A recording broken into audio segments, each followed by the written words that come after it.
the Court of Appeal issued a decision unanimously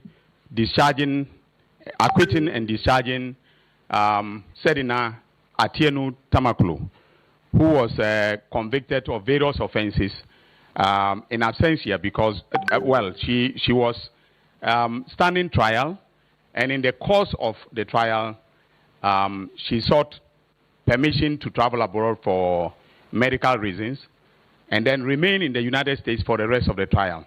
The trial court convicted her of the offenses charged, and then an appeal was filed by her lawyers in May 2024. I want this to be made abundantly clear that it was my predecessor who filed the appeal. However, coming into office, I reviewed what was filed, and I directed the Director of Public Prosecutions to file opposing the appeal, because we believe that the High Court judgment had merit. Now, with this judgment, I've also directed the Director of Public Prosecutions to file a notice of appeal and apply for stay of execution, meaning that if the stay is granted, the status quo will prevail until such a time that the Supreme Court has had time to review the appeal and then made a determination. So that is all that I can say for now. I have a soft copy of the judgment. I'm yet to peruse it and then come to a firm conclusion as to what will be our grounds of appeal. But I want to emphasize that I believe that the judgment of the High Court had merit, and that the United States District Court that extradited her to Ghana had a basis for making a determination that she was the proper subject for extradition.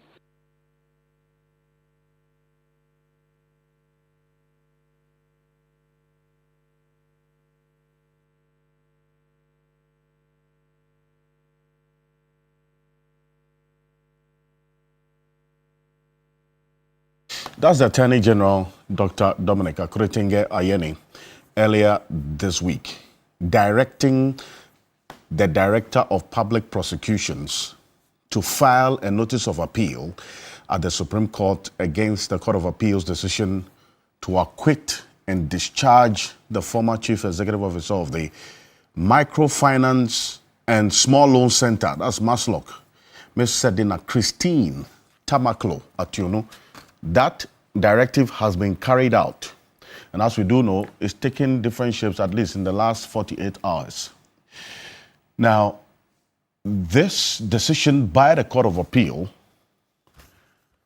has been a subject of conversation, and that is why we're delving into the key issues this morning as a result of this particular decision of the Court of Appeal played out, and also this earlier communication by the former Attorney General, Minister of Justice, Godfred Yeboah Dame, about when the appeal was first filed by Sedina Tamaklo Atienu's lawyers.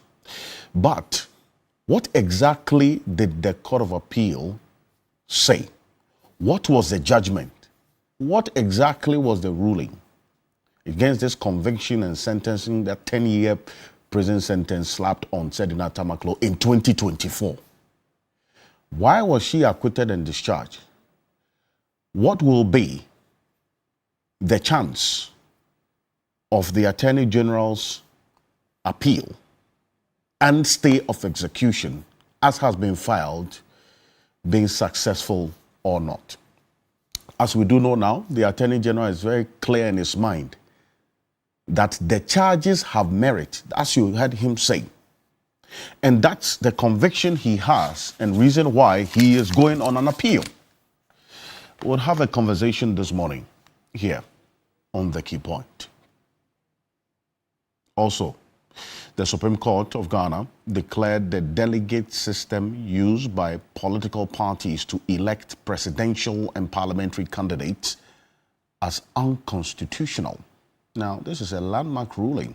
A 5-2 majority decision delivered by the courts ruled that the long-standing system violates democratic principles, ordered all political parties who practice this delegate system to ensure every registered card-bearing member participates in presidential and parliamentary primaries.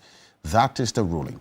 Now, this brings to an end, effectively, decades of internal party elections conducted by just a limited number of delegates, people who identified as delegates. And this was filed by former Minister for Environment, Science, Technology and Innovation, Professor Kwabena Frimpong Boateng, veteran politician, founder of the MPP, Dr. Nyaho Tamaklo, and former Minister for Lands and Forestry, Dr. Christina Mwakonyama. These were the plaintiffs in this case. Well, guess what? The Constitutional Review Committee, this government white paper, or the government position paper that was read and issued this week by the minister in charge, that's the Attorney General and Minister of Justice, captures this particular ruling by the Supreme Court and supports it. So it is one that goes beyond what just has happened in court, but also become a constitutional recommendation supported by government. But what are the political parties saying? They are the ones who are directly impacted by this. A number of them have disagreed, and it would not achieve the intended purpose. The execution of this particular judgment will be problematic. That's what some of the political parties are saying. Even though government effectively supports this judgment or the ruling by the Supreme Court on this matter of the delegate system, some persons within the ruling government, they don't agree. They have spoken openly and publicly about their opposition to doing away with this delegate system. We'll have a conversation on this. Plus, earlier in the week as well, the judgment by the Supreme Court on the prosecutorial powers of the Office of the Special Prosecutor, OSP, and exactly what the AG, the Attorney General, can do and cannot do. Does it effectively answer the question of whether or not the Office of Special Prosecutor is independent and has prosecutorial powers to pursue corruption and corruption-related offenses? That finds its way as well into some of the recommendations in that Constitutional Review Committee and the government position paper presented by the Attorney General this week. We will have a conversation on the key point. Stay with us. We'll be back shortly after this quick break. My guests will join me. The conversation, quite a lot on the table, will start right now after this quick break. My name is Alfred Okanse. Welcome. We're live on 3FM 92.7 and a number of radio stations across the country, including Kesmi 107.1 in Tamale and W93.5, and also a number of radio stations across the country and beyond on the Voice of London radio in the heart of the City of London and Voice of London television as well, and TV3 Ghana on Facebook and on YouTube. As always, it's brought to you by GASEM, is the nation builder. Bank of Africa, as strong as a group, as close as a partner. We will be back shortly. Stay with us.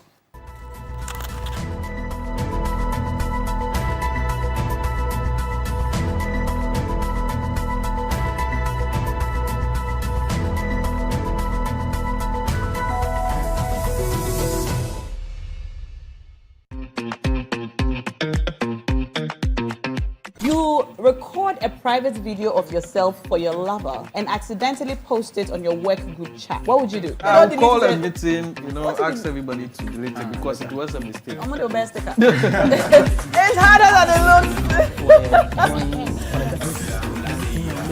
Elevia Olakeia. What is the basic ingredient for cooking spaghetti bolognese? Water. Hey, madam, how many times did you flip that one? He's a 10 or she's a 10, but she doesn't like bathing.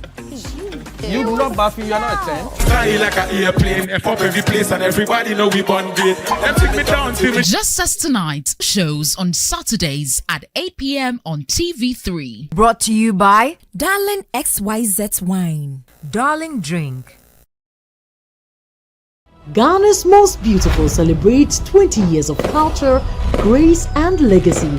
You are warmly invited to an exclusive launch, gala, and fundraiser for a legacy project an unforgettable evening shared with our cherished partners, distinguished past queens, and the remarkable individuals who have shaped this extraordinary journey over the years. Join us at 8 p.m. sharp at Adisa Pavilion within the prestigious Labadi Beach Hotel on 2nd August 2026. The red carpet opens at 6 p.m. Come for the elegance, stay for the purpose, be part of the legacy. Ghana's most beautiful 20 years of culture, grace, and legacy.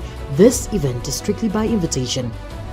Brought to you by Gino Pomo Tomato Mix, GTP, Kivo Gari 4-in-1 Mix, and Kivo Hot Pepper. Obwasib Numna Wumwankasa. Incaress by NK Pharma. Heaven Black Mosquito Spray and Coil. Newcomer Blood Tonic and Gastron from Ernest Chemist. Fratelli Calipo. Dragnet. Global Wings Travel and Tour, Ladyfort. Vitamilk, Vigatem.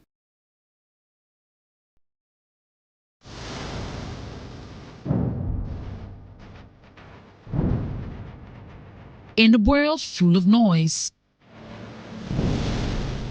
clarity matters. Stories shape us, ideas challenge us. An honest dialogue moves us forward. This is a space for depth, where voices are heard and perspectives matter. Conversations with Dr. Abnanya Kwasmini, coming soon on TV3. TV3, first in news.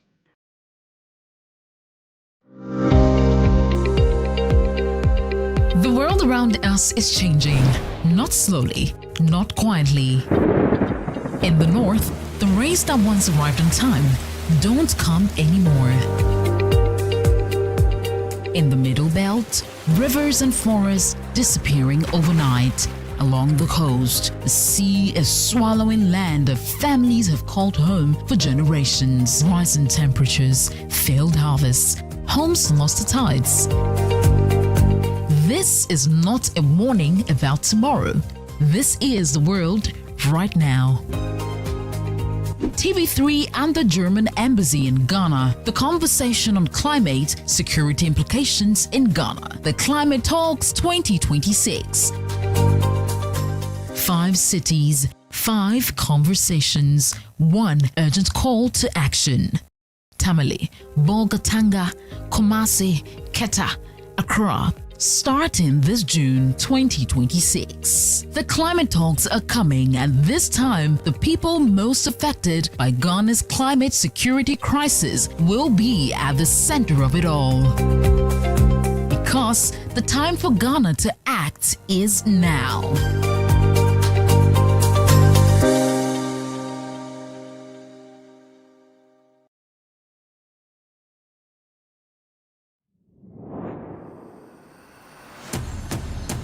Season 4 officially begins. We open our house. Parental control helps you manage what your kids can watch. Open settings and select parental control. Enable the feature and create a 4-digit PIN. Choose the maximum content rating you're comfortable with. Any content above this rating will require the PIN. Restricted titles appear locked across the app. Trying to play restricted content prompts for the PIN. Correct entry unlocks access for that session. Multiple incorrect attempts can temporarily lock access. Parental control on Adisa Plus. Available now. Adisa Plus. Safe streaming your way. Adisa Plus parental control helps you. Ghana's most beautiful celebrates 20 years of culture, grace, and legacy. You are warmly invited to an exclusive launch, gala, and fundraiser for a legacy project. An unforgettable evening shared with our cherished partners, distinguished past queens, and the remarkable individuals who have shaped this extraordinary journey over the years. Join us at 8 p.m. sharp at Adisa Pavilion within the prestigious Labadi Beach Hotel on 2nd August 2026. The red carpet opens at 6 p.m. Come for the elegance, stay for the purpose, be part of the legacy. Ghana's most beautiful 20 years of culture, grace, and legacy. This event is strictly by invitation. Brought to you by Gino Pomo Tomato Mix, GTP, Kivo Gari 4-in-1 Mix, and Kivo Hot Pepper. Obwasid Numna Wumwankasa. Incaress by NK Pharma. Heaven Black Mosquito Spray and Coil. Newcomer Blood Tonic and Gastron from Ernest Chemist. Fratelli Calipo. Dragnet. Global Wings Travel and Tour. Lady Fort. Vitamilk. Vigatem.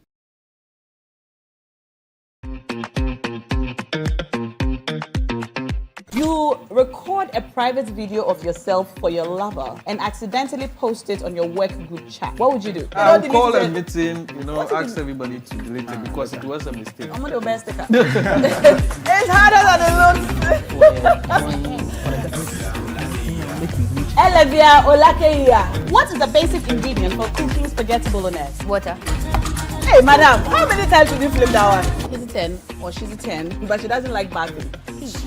You do not bathing, you are not a 10. Fly like an airplane, F up every place and everybody know we born great. Them take me down to me. Just as tonight, shows on Saturdays at 8 p.m. on TV3. Brought to you by Darling XYZ Wine. Darling Drink.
The Key Points is brought to you by Bank of Africa, GASM.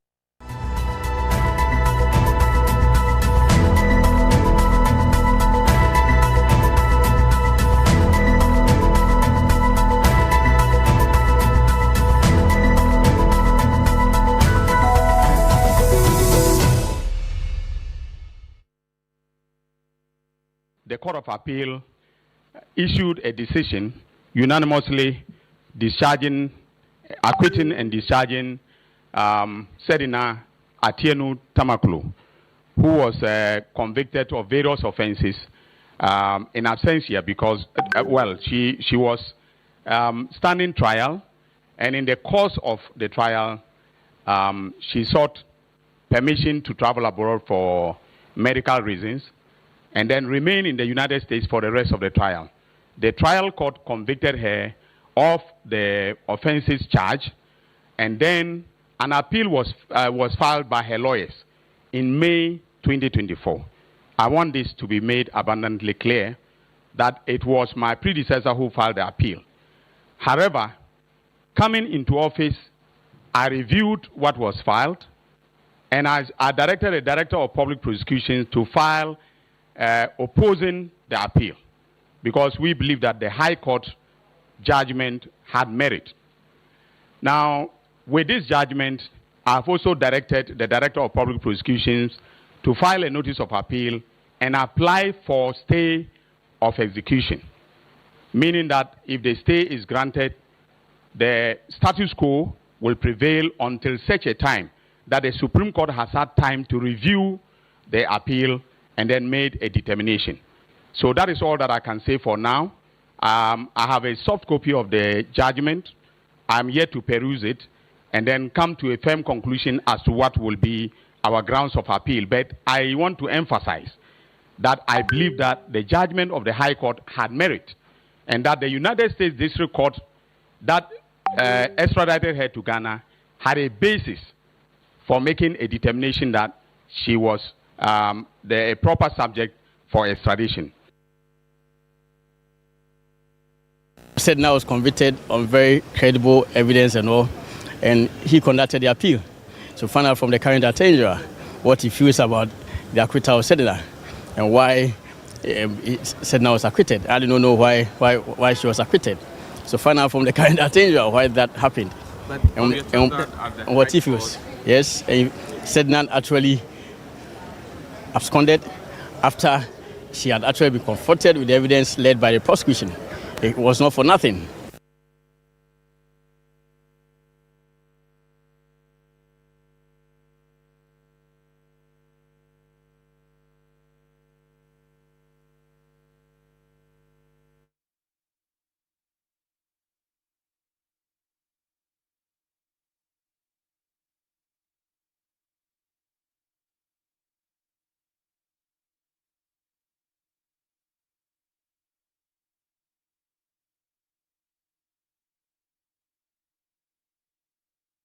The Court of Appeal issued a decision unanimously acquitting and discharging Sedina Atieno Tamaklo, who was convicted of various offenses in absentia because, she was standing trial, and in the course of the trial, she sought permission to travel abroad for medical reasons and then remain in the United States for the rest of the trial.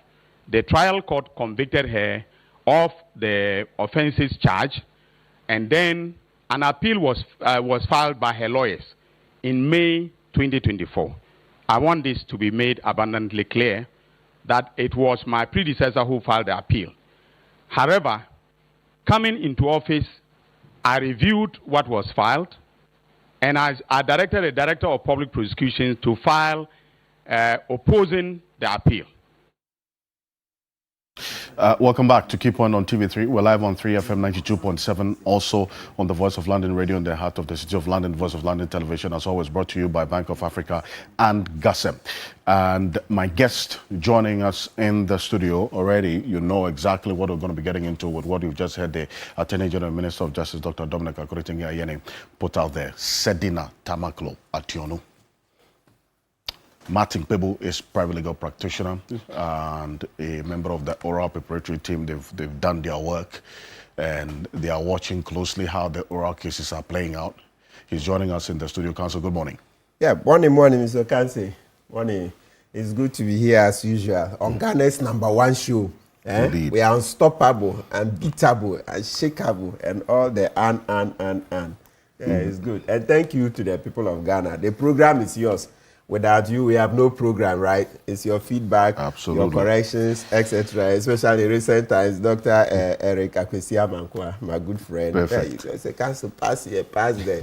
Thank you very much. And Noche Usumanche. Noche Usumanche. Yes, thank you. This smart lawyer, very smart. Thank you. So the other rituals, as usual, I want to thank Yasantuas of Kufu, Osiadeyo Ajimabedu the second, Gamanche Kintaki Kuchu the second, and then Togbi Apede. Yes, thank you for standing tall. Oh, I have to add my good friend Nana Ansako. Yes, Nana Sakwa, of Joy FM. You know, he also, I remember those days, some of the programs he did, then the Kufuor officers would call him, what is this? What is this? Why are you making us so unpopular? You know, so the people of Ghana, look, we need to be courageous. We need to reflect the name of Ghana, right? Ghana means the warrior king. So the way we deal with our politicians, do we show that we are warriors ourselves? Because how do you have a full country called the warrior kings, mean that we are warriors, and yet we are so timid. We don't want to tell the politicians the truth. We can't build a nation without speaking the truth, right? Yes. And men above 40, please do the prostate check. Those who pee by the roadside and generally in public, please, let's put a stop to it. Thank you. Thank you very much. Martin Pebo, what's the hat? This one? Fedora. It's also another version of Fedora. Yes. Thank you. Thank you. One who doesn't wear a hat, but you know, it also has its own style. Exactly. Joining us in the studio this morning. Baumia supporter, Baumia junior. let me do the job. Kofi Bento is private legal practitioner and vice president of Imani Africa. Mr. Bento, good morning. Good morning, Alfred. I don't have a constituency voting for me, so greetings to all the people who listen to you, and I wish everybody well. As for this man, don't mind him. The day will come, he will vote for Bamia, he will think something is happening. You will see. You will vote for him. When you look across and you see that he's the best choice. If you think straight. Life. One of them. Okay. It would have been Haruna, but for the geography. So Haruna, you patience, we'll see. Anybody NDC put to win. This one is no brainer. You don't forgotten the damage of Oriata and look, the riches, the money. Where is your 24-hour economy?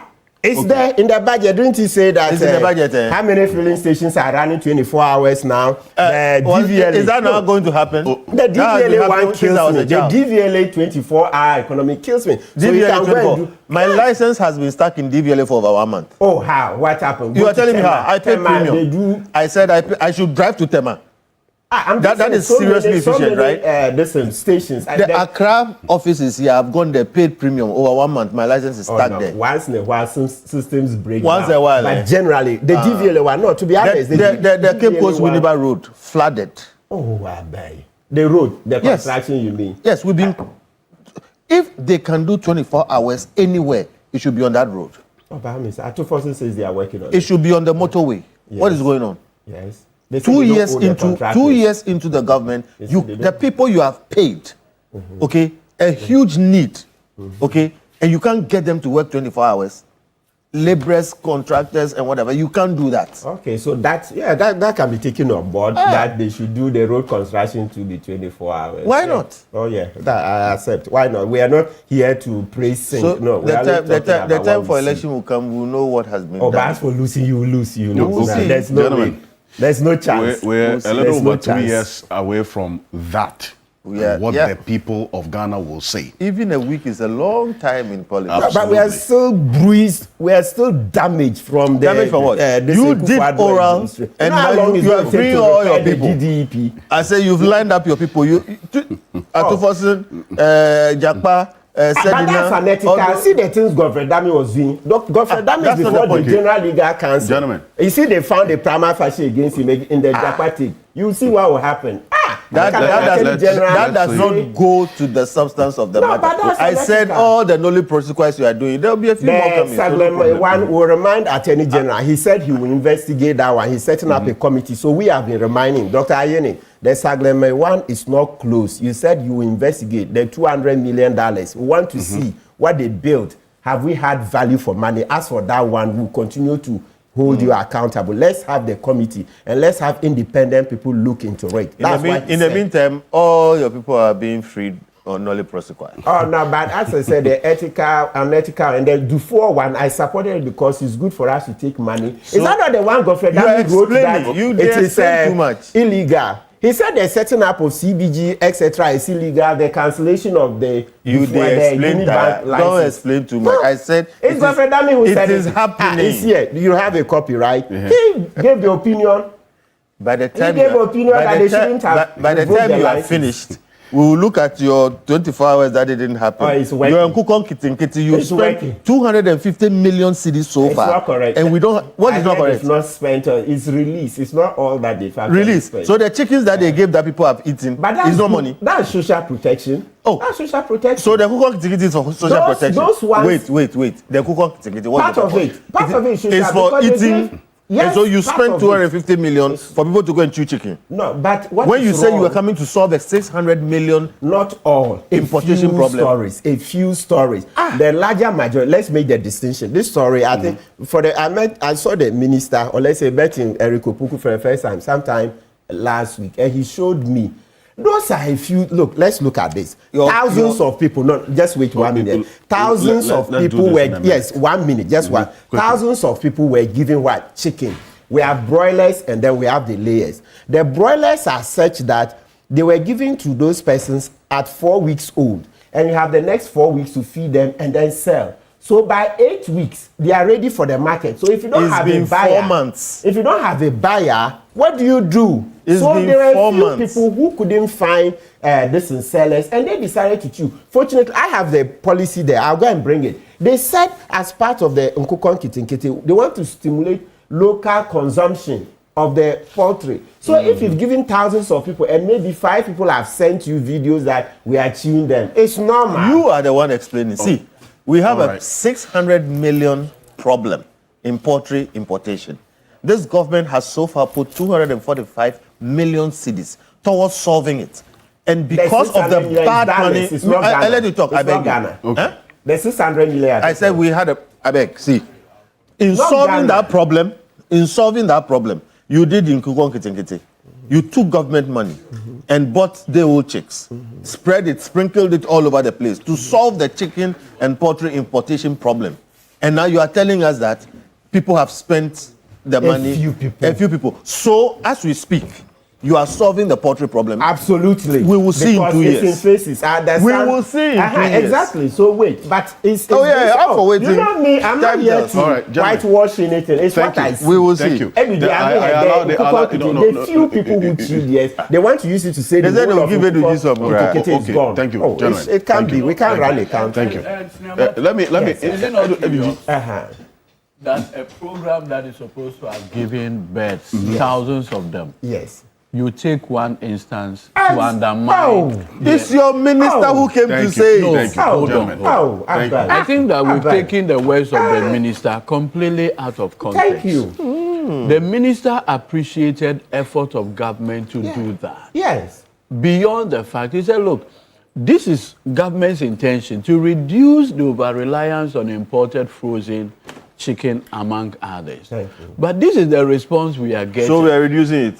Please. Yes. First of all, you see, I'm surprised. Wait, I'm surprised. What's the woman Senior- who my, says my, Wanda? my senior here Okay, gentlemen. advised. This was just Okay, to start. maybe later. Oh, Please. let This it was- land. Oh, No, You see, my quickly, senior quickly. year had a very important role in the last this thing. He was a principal advisor to Dr. I beg you, please, Hold on. please, I beg. On policy, yes.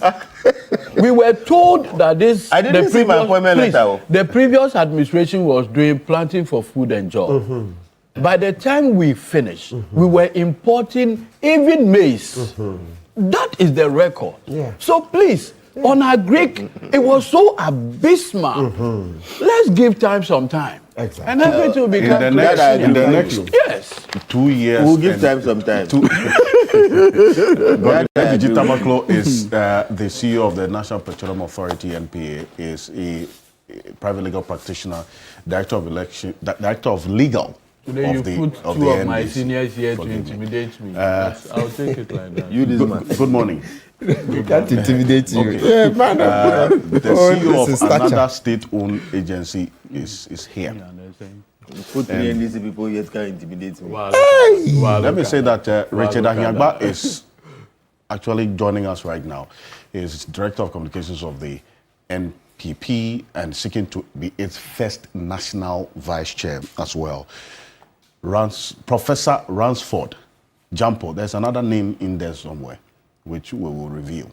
But he is the Chief Executive Officer of the Ghana Shippers Authority, and for today in the most important conversation we're going to be having as we go on the matter of this Constitutional Review Commission and also the delegate system. He's a professor of political science and also a governance expert at the University of Ghana. Professor Ransford Gyampo, good morning. Morning, Alfred, and you put 3 lawyers here to come and do what? Me alone, I'll match all of them. I know. We are not governed or we are not constituted only by lawyers. And I think producers should take a look at constituting the panel for this. It's always lawyers. Is everything we discuss all about law? It's all about We'll match them boot for boot here on this panel. Thank you. Professor Ransford Gyampo, thank you for joining us. And straight into the matters, as the Attorney General and Minister of Justice, Dr. Dominic Ayine, put out with the video I just played to you. This is how it all started in May 2024, when Sedina Tamaklo Ationu, charged with some 78 counts. The courts then found her guilty, convicted her, slapped her with 10-year jail term in absentia. This was the basis for the appeal that she filed in 2024. And as a matter of fact, when the former Deputy Attorney General and his boss, also the Attorney General, the former Attorney General Godfrey Yeboah-Dame and Alfred Tuah Yeboah were speaking earlier in the week, they had indicated that they had not cited any appeal filed in 2024. Well, that narrative as well is changing per the documents being brought out now. But essentially, they say that the High Court wrongly evaluated the evidence, failure to prove stealing, questioning the effectiveness of the charges, and pointing out some of the charges as being defective. It says improper reliance on a co-accused statement, that one of the significant legal arguments is that the trial judge relied on the caution statement of Daniel Axim. The appellant is arguing under Ghanaian law, the unsworn statement of a co-accused is not evidence against another accused unless adopted by the accused. Improper reliance, financial loss to the state, which was one of the charges as well, that she was found guilty of. Fast forward, what we have seen is the Court of Appeal this week ruling in favor of Sedina Tamaklo Ationu, effectively quashing all what was found guilty of her, acquitting and discharging her. And what this means, and the lawyers are going to tell us, the consequential effect of the acquittal and discharge, which effectively means that she cannot be charged on any of these offenses for the second time. This was the reasoning of all the 3 justices of the Court of Appeal who ruled unanimously acquitting and discharging Sedina Tamaklo Ationu. So the trial judge fundamentally misdirected herself on the burden of proof. They say that the trial judge in the first instance in 2024 who ruled that Sedina Tamaklo Ationu is guilty of those charges that led to the 10-year jail term, fundamentally misdirected herself on the burden of proof, that the prosecution, not the accused, bore the burden of proof, of proving every element of the offense beyond reasonable doubt, and not Sedina Tamaklo Ationu. Also, the trial judge on the matter of the burden of proof says the court held that the High Court wrongly shifted the burden onto the appellant to prove that she acted with authority or complied with due process merely because the charges allege she acted, quote, without authorization or without due process. The presumption of innocence remained intact throughout the trial. The reasoning of the Court of Appeal justices is that the court reaffirmed the golden thread of criminal law that the burden of proof never shifts unless a statute expressly says so. a prosecutor cannot shift that burden simply by drafting charges in negative terms. Also, the prosecution failed to establish the essential ingredients of many offenses. For several counts, the prosecution alleged that the appellant acted without authority or contrary to prescribed procedures, but failed to identify the applicable legal or administrative procedures or demonstrate precisely how they had been breached. That evidential deficiency was fatal to the convictions and many others, which we're going to be getting into. But this decision by the Court of Appeal to acquit and discharge Sedina Tamaklo Ationu is now the subject of the issue this morning. The Attorney General is clear in his mind that some of the charges have merit, and so has decided to file a notice of appeal urgently, and also asking for a stay of execution, that Sedina Tamaklo Ationu should not be acquitted and discharged. And this is the Attorney General's reason, and just a few of them. In fact, it's an 18-point statement they released earlier this week. The Attorney General says that the judgment of the Court of Appeal has occasioned a substantial miscarriage of justice for, among other reasons, material errors of law, in fact, apparent on the face of the record. 2, the appeal raises substantial and arguable grounds of law, which disclose a real likelihood of success. 3, the applicant, that is him, is praying that the execution of the judgment given by the Court of Appeal on 30th of July, a couple of days ago, acquitting and discharging Sedina Tamaklo in respect of the matter, should be stayed. That should the matter not be stayed, there is a real likelihood of Sedina Tamaklo leaving the jurisdiction and rendering the efforts of the applicant in this matter nugatory. The matters set out above constitute special circumstances warranting the grant of this application. This matter has played out in a very, very interesting way. As I indicated, Richard Ahiagba is joining us now, Director of Communications of the MPP for now. But in the coming months, he's seeking to be his first national vice chair. Good morning, sir. Good morning. Morning, Alfred. All is well? All is well. You're looking good. Thank you. How's the groundswell going? No, it's going well. Perfect. It's going quite well. Yeah. Any other dress than this Pardon? dress? Always wearing this dress. Why are you always wearing a badge? You don't have any dress. Which one? This always wearing one dress. Why? It's not the same thing. I just have variations of it. Always wearing. You're always wearing white. Why? But we're talking are you Kanufuriata? Always wearing white. And then with this badge. Change your style. To you to this Thank you. Change your style. Always wearing white. Oforiata returning Anyagba. But if anything had good colors like us, every Jew will be wearing it every day. You, Prof, will be wearing it every day.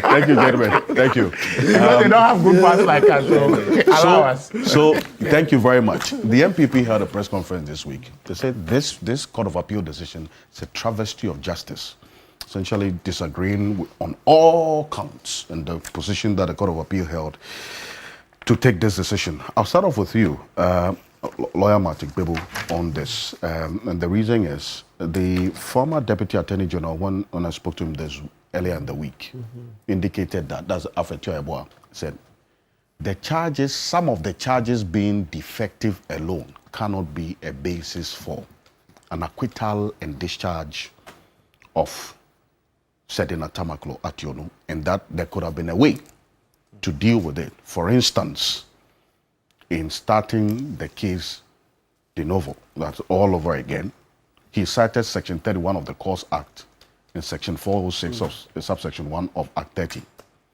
Is there a basis for this particular argument? No, this is what it comes down to. It depends on your philosophy as a lawyer or as a judge. You see, so there is some room for discretion. What he's saying, yes, Section 31 of the Courts Act and Section 406 of Act 30 are true, right? But in terms of deciding that this is a good case to apply them, would then depend on the outlook, the philosophy of the judge. So what I'm saying, that's what we mean by two lawyers never agreeing on one point. Yes, this one has a different view, the other one has another. So he has quoted his Bible, that's Tia Yeboah, meaning that that's how he would have dealt with it, right? But he's not the judge. That's the unfortunate situation. So in the democracy, he's allowed to hold his opinion. Yes, because you see, that's the way it is. So I cannot totally say that he's so wrong. No, he's coming from a different perspective, right? Which is in the law, right? And but that's not the end. There are other people who see it differently. Now let's go straight into the case. I'm most interested in the 350 cars, and I said the moment I saw that procured for GPRTU. Yes, 350 cars. And the charge was that they were inflated. Perfect. So let's come this way. When the MPP administration took over, Ofori-Atta renegotiated the contract. Ofori-Atta renegotiated the contract. If you knew that the contract is so terrible, it's so bad, the overinflation, etc., deal with it legally to abrogate, right? Because you can show fraud, etc. Deal with it. But you chose to renegotiate. So after renegotiating, how do you come back and still saddle them with the consequences of that contract? It was renegotiated. That's what Ofori-Atta did. And the Egyptian company, so I understand, they were represented by... they were represented by, what do you call it, the Bedi Etuo's company, right? Yeah. So once it's been renegotiated, it's difficult. I don't understand why you still want to hold Sedinam responsible. If they were charging Ofori-Atta for it, then it would have been a different matter. But once you renegotiate, to renegotiate a contract, you've met a contract, it has certain prices. Then you go into it and say, no, this is too high, this. You renegotiate, then and sign. So that's a fresh contract. Then you come back and say you hold Sedinam again. I cannot understand that. Don't touch it. So that part, I disagree with Tia Yeboah. I don't know how he's going to apply sections 31 and then section 406. No. Renegotiation than payment was made? Yes, by Ofori-Atta. It's not even in 2017, no. In 2018, I lie. In 2018, more than 1 year after coming into office. So why do you go and saddle it? Remember, Sedinam didn't pay 1 cedi on it. So me, the day I heard that part, I was like, Ofori-Atta again. Ofori-Atta again. Can you imagine? How do you renegotiate a contract and then go back and say you are holding the previous person responsible? Then you would find the other parts where Sticker himself came to give evidence. He's PW1. You mean Dr. Stephen Amoah? Yes. The Shires MP? Yes. At that time, he was head of Maslow. Yes. Where he said, part of the charges were no longer relevant, etc. It's Sticker's own evidence.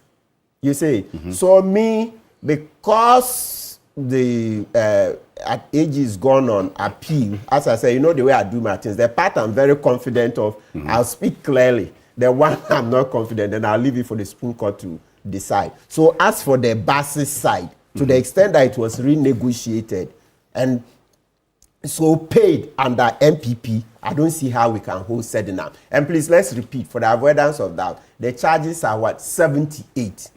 So when I talk about these ones don't cover all. And the part where Sticker, that Stephen Amoah, came to admit that the payments were made, the money was duly used, it means that all those charges, I expect that the Attorney General will lose that side. But I'm not talking about all the 78. So I should not be understood to have covered all the 78. No, I'll speak confidently only about the ones that I fully understand. The other ones, it's good. EDG has better understanding of the case. So that one, I'll yield to him. Yes, but then some of the charges were found defective. The courts struck out and dealt with those charges that could stand. And it is not about whether or not... That's the grounds of appeal. Yes. It happens, you know, infelicity of the lawyer. So certain grounds, there are rules on how to frame grounds of appeal. So they found about 8 of the grounds or so, not well laid out. So those were struck out. But there were enough grounds to be able to deal with the whole case. There's one when that can cover everything. When you say the judgment is against the weight of the record, we are not going too technical. Let me make it simple. It just means that there is an omnibus ground that you can use and then you'll be home and dry. So there were sufficient grounds to deal with it. So that's a minor point. Well, but it is a matter of the state not being able to prove its case beyond reasonable doubt. That's the threshold that the Court of Appeal was looking for in a criminal matter like this. Yes. But the Attorney General says he is convinced that the charges have merit. Oh, that's the nature of the law. So the Attorney General takes one position, the accused and his lawyers will also take a different position. And at the end of the day, the judge decides. So let's be very clear. It's not every time that we agree with the judges. No, they may be right. It's also possible that they will be wrong. But they have the mandate to decide. So the Supreme Court, you read something, they'll tell you that, look, yes, that's the way we have seen it, and that's how we decided. You see, and you know the Supreme Court is the final court. So, you ask lawyers, there are a lot of cases you go, amongst us at the bar. You see, as a lawyer, you disagree with them to the end, when you are at the losing end, thinking that your case is right. But that's the nature of law, that one side wins generally, the other side loses. It's more or less a zero-sum game, right? So that's why I said, for me, I don't want to spill too much energy on those ones that you don't have the final say. So the fact that the Court of Appeal is saying these ones, they don't meet the threshold, etc. As I've told you, there are some of them I think there is merit. Other ones is the court that will decide. You know, we do not necessarily have to always agree. Look, there's one of the facts that the time they were playing out these facts, it never came out. You see, Sedinam was said to have met Obatampa and taking cash. Some 500,000 at some filling station in Bachona. Excellent. Then it turns out that after that date of the cash, there are letters that she's written demanding the money. But throughout... They're demanding some interest payment. No, the money as well. Yes. Eddie Design also. Yes. Demanding the actual money. Yes, I saw that part of the judgment. So I said, we're just told that she received cash. So how come that there are letters demanding the money after that date? So it creates a doubt. If they had gone to prove that, no, this letter is fake. You see, you are said to have collected money on this date, X. So today, 1st August. Then it turns out that you have, let's just use the same Sedina. So let's say Sedina is said to have collected the money on 1st August. The cash. So that's in the area of stealing. But it turns out that 8th August, 20th August, etc., she's made demands for that same cash. Demand notice. So then it means that, which one is which? So in that case, it means that the state has a burden to be able to prove that, no, these letters are fake. These letters are fake. Because otherwise, it means that you believe in Obatampa over Sedina. Meanwhile, there are documents to show that, no, she also has a defense to it. So that part, I was like, so how come that, of course, that's how cases are reported. Often, you know, we like to give a dog a bad name and hang it quickly. Throughout the discussion on the case, those letters were not mentioned. It was yesterday, as I read through in preparation, and I said, there's this one. So that one, there's a doubt in that area. So there are some of the charges that obviously you could see that the state couldn't meet the burden of proof. But I would not stick my neck and say for everything there was no. There are some, I think, that let the Supreme Court decide. So I'm not expecting that in the Supreme Court, the accused should win everything. The 78? Yes. Some of them, it's possible that there could be something other than a success for the accused. But others to very, very clear that this kind of charges should not have gone there. As I said, the part about the buses. And when you mention those vehicles, the 350 vehicles, they had a value of what? 61.7 million. 61.7 million Ghana. That's what was paid, the renegotiated price. So that's a huge side of a huge part of the case itself, a very huge part. So that part, I support Sedinam that no, she should not be answering for that. once Ofori-Atta renegotiated with Bedi Etuo, etc., then if they want, they should have charged them together. If they think so. Also meaning that in other ways, nobody should be held for that. Right. The Bassey side. And then the part sticker came to admit that, look, the money was duly used for those services. But on the 500,000, the only evidence, at least based on what the judgment says, the only evidence tying her to it was a letter she supposedly signed acknowledging receipt. But in the police statement, Sedina had said she cannot vouch that the letter was signed by her, even though the signature looks like hers. So instead of asking whether the prosecution had proved she wrote that letter, what the trial judge asked whether she had disproved it. Some have described that as a bit questionable. Excellent. And that's what the Court of Appeal found. That the presumption of innocence doesn't ask an accused to clear her name. Thank you. It asks the state to establish guilt. The letter was never given properly authenticated as a Maslach document. So that's on the basis of which the charge fell. Yeah. It didn't go through. But the MPP says, and I'm saying, I'll come to you on this, that this is a travesty of justice. This decision by the Court of Appeal to acquit and discharge Sedina Tamakloe. Why? Alfred, good morning again to my good brothers here and your viewers. I would have loved to listen to Edwiji before coming in. And then also, before I make any comment, if you will indulge me, that would be nice. But if not, I can proceed. Would you grant me? We'll have two sessions on this. All right. So, you see, the next 6 minutes. I want us to depersonalize the matter and look at the issues as they are.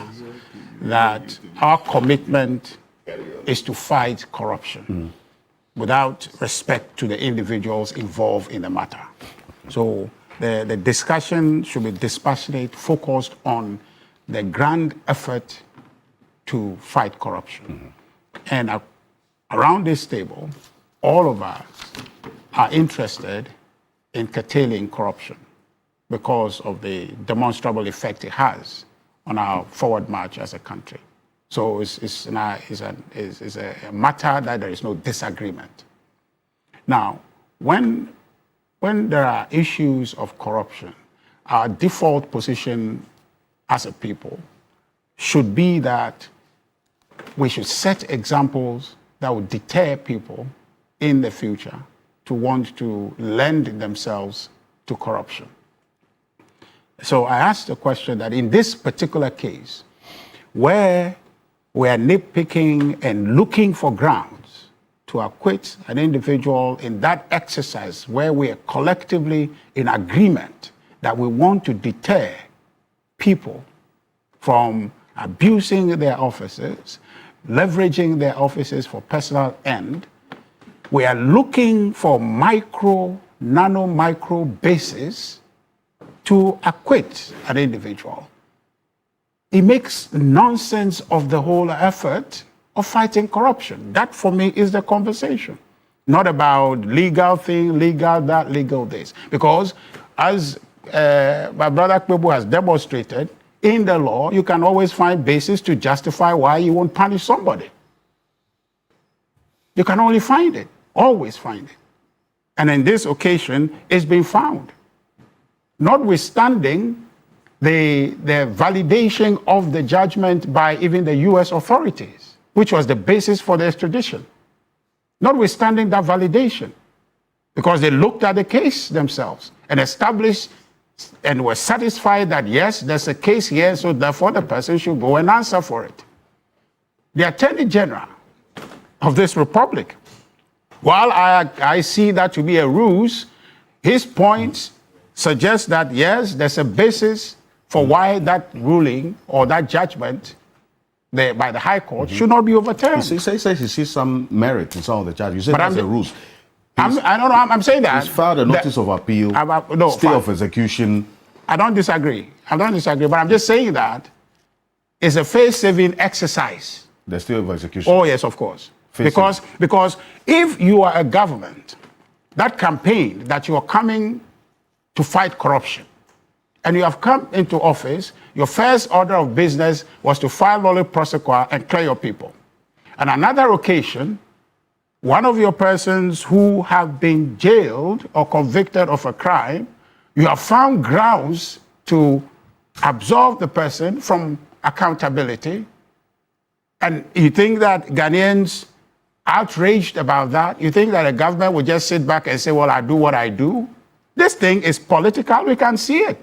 This government is on a path to set two standards in this country, whereupon some people are more equal and others are not. Some are above the law and others are not above the law. That's the appearance of what we're seeing. It may not be calculated. You can argue, and Edwigi will argue, that it is not contrived to set two standards in this country where some are above and some are not above the law. But that's what is appearing. If you see the processes that have been occasioned since this government came to office, you see clearly that when it has to do with their person, different rules apply. But when it has to do with the other side, different rules apply to them. Or more or less, the regular rules apply to all of us, but different set of rules apply to them. And so I am sitting here and saying, Lawyer Akpebu talks about 31, section 31(2), and makes it looks very light, that, oh, it's more a matter of where you want to put the weight.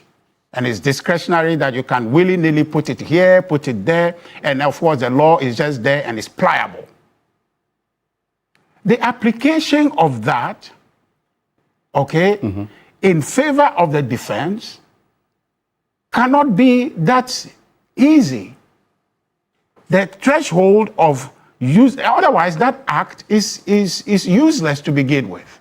It says that you cannot overturn a ruling on the basis of technicalities or errors in procedure. It was clear. It's clear on the face of it. No, it doesn't require just for any the benefit interpretation of our viewers. 31(2) says, the court shall dismiss the appeal if it considers that no substantial miscarriage of justice has actually occurred, or that the point raised in the appeal consists of a technicality or procedural error, or a defect in the charge, or indictment, but that there is evidence to support the offense alleged in the statement of offense, in the charge or indictment, or any other offense which the accused could have been convicted upon the charge or indictment. So the standard here is that you uphold the judgment and not go on a repeal or overrule the judgment or the prior judgment just on the basis of technical evidence that, oh, the charge sheet was defective, as we are being told in this matter. So in the prosecution application of that act, that section of that act, the standard is high. But you cannot that you must meet a certain incontrovertible evidence that there's absolutely no evidence to justify the judgment. So the threshold is high. Not to be applied as though that I just feel like it, so I'm going to apply it. No. But you cannot also convict an accused person on a defective charge, isn't it? But I'm just saying that we are not asking my opinion. We are talking from the Act, what it says. So the Act sets a high standard that in the interest of justice, make sure that you don't reduce this process to say, oh, I see a defect here, so therefore I overturn it. It's subject to abuse if that is the case. You understand? So Lawyer Kwebu's rendition of it makes it as though that if you feel like it in the morning and you decide that you want to just overturn a judgment because you see a defect, do it. It makes it so easy and make it light that you can do it if you want to because there's a defect. But the point is that if there are evidence, in which case there are evidence of the crime being committed. And so the evidence should trump the technicality or the error. So but in this case, the technicalities and the supposed defect trumps the evidence. So now you ask your question, what are we fighting? Are we fighting corruption or we are examining people on their ability to write charge sheets? Is that what we are doing here? Is that what Ghanaians voted for? That we want to see that lawyers, are we in a classroom to begin with? So that we're examining attorney generals on how they can write charge sheet perfectly? Not on prosecuting crime, which is the substance of the matter. Is it a crime or the writing of the crime? You understand? And that's what we're saying, that you are invalidating the whole commitment to fight corruption. And that's why I'm clear that let's not personalize this. It's a process of us trying to establish deterrence. Okay? It's deterrence. But here, you give people incentive to feel that the law can exonerate you. All you have to do is bid your time long enough that your party comes to power, and they'll find grounds to extricate you from any charges that you ought to answer to. Is that good for Ghana? Is that how we want to proceed? Is that how we should fight corruption in our country? It's absurd. Completely absurd.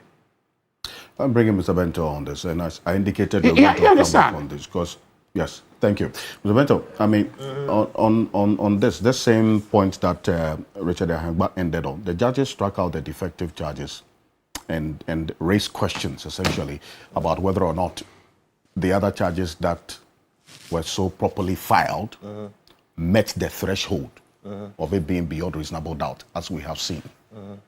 What's the issue in there? I have been trying to figure out whether they struck out all the charges and whether, in their view, all of the charges were so flawed as to not be upheld. No, they're defective. And I think this. They said, from my reading, it wasn't everything. They dealt with a few, and then it seemed they seem to have said that these charges, so many of them are defective, and then they proceed to clear the rest. I'm a bit worried about that. Even one charge is enough to put somebody in jail. And you see, we lawyers always say justice must be done, it must be seen to be done. If justice is done, it is seen. All right? And the same happens with injustice. And let me explain. So, before Sedina came to Ghana, there were people who predicted that in Twi we say Yakohu Abrewa, there's Ken, there's Sedina. The pressure for bringing Sedina back or effecting her extradition rose very high because they were going after Ken. And it was clear to many people that, well, to get Ken, they would have to bring Sedina. So people conjecture that they will bring Sedina. Because you don't do that, you can't get Ken. But if they bring Sedina, she will be sick when she comes. I'm saying these are conjectures that people make. And so she will not see a day in jail. You remember there was the whole issue of where is she? All right? And then they predicted that, Sedina will do an appeal. And then they predicted that there will be, a stay pending the appeal, and that the appeal is going to go Sedina's way. I think some of you heard some of these things. And that she will appeal, and they will exonerate her, and she will never see a day in jail. It is worrying, because I have said already that sometimes it seems as if the politicians have dreams, and they make wishes, and then the judiciary delivers it. Okay, one event is not a trend. So you don't create a trend on one event. But no wise person ignores a trend. It started with Justice Tokono. Statements were made before they even came into power. They come into power, something happens. Justice Tokono is gone. You had other situations, GN Bank. Okay, promises were made outside the courtroom. Okay, then somehow the judiciary delivers the dreams of the politicians. Well, the Bank of Ghana is appealing that now. Well, as we stand right now, see the trend? No wise person ignores a trend. Some politicians make statements to a certain effect somehow, and then they go on appeal. Same thing happened with Sedina. Okay, people express something before the fact, and then it happens, and then they go on appeal. All right, and you see the series of nolle prosequis. Okay, there is a clear trend that the smart thing to do is, if you get in trouble, find a way to escape and wait for your political party to come into power, and they will clear you. We've seen the Nolly Prosequence. Nobody can deny there is a trend. Okay, we are being too hypocritical in Ghana, and I'm not saying people should be railroaded into jail when it's not due or whatever it is. But there's a man who liked chichinga, kebab, but one day he saw them slaughtering a cow, and he said, no, they shouldn't slaughter the cow. And they asked him, if you don't slaughter a cow, how will you get your chichinga? Look at Galamsey. We've been crying over decades over Galamsey that no kingpin has been caught or whatever it is. Then the government starts going after people, and one or two people get trapped in the thing. And then you hear all kinds of things. Look at this corruption thing we have been crying about. Okay. And honestly, if there is any benefit of doubt regarding judges, I'll give them the benefit of the doubt. Okay. But we lawyers also know that you can argue any side of anything and rationalize anything.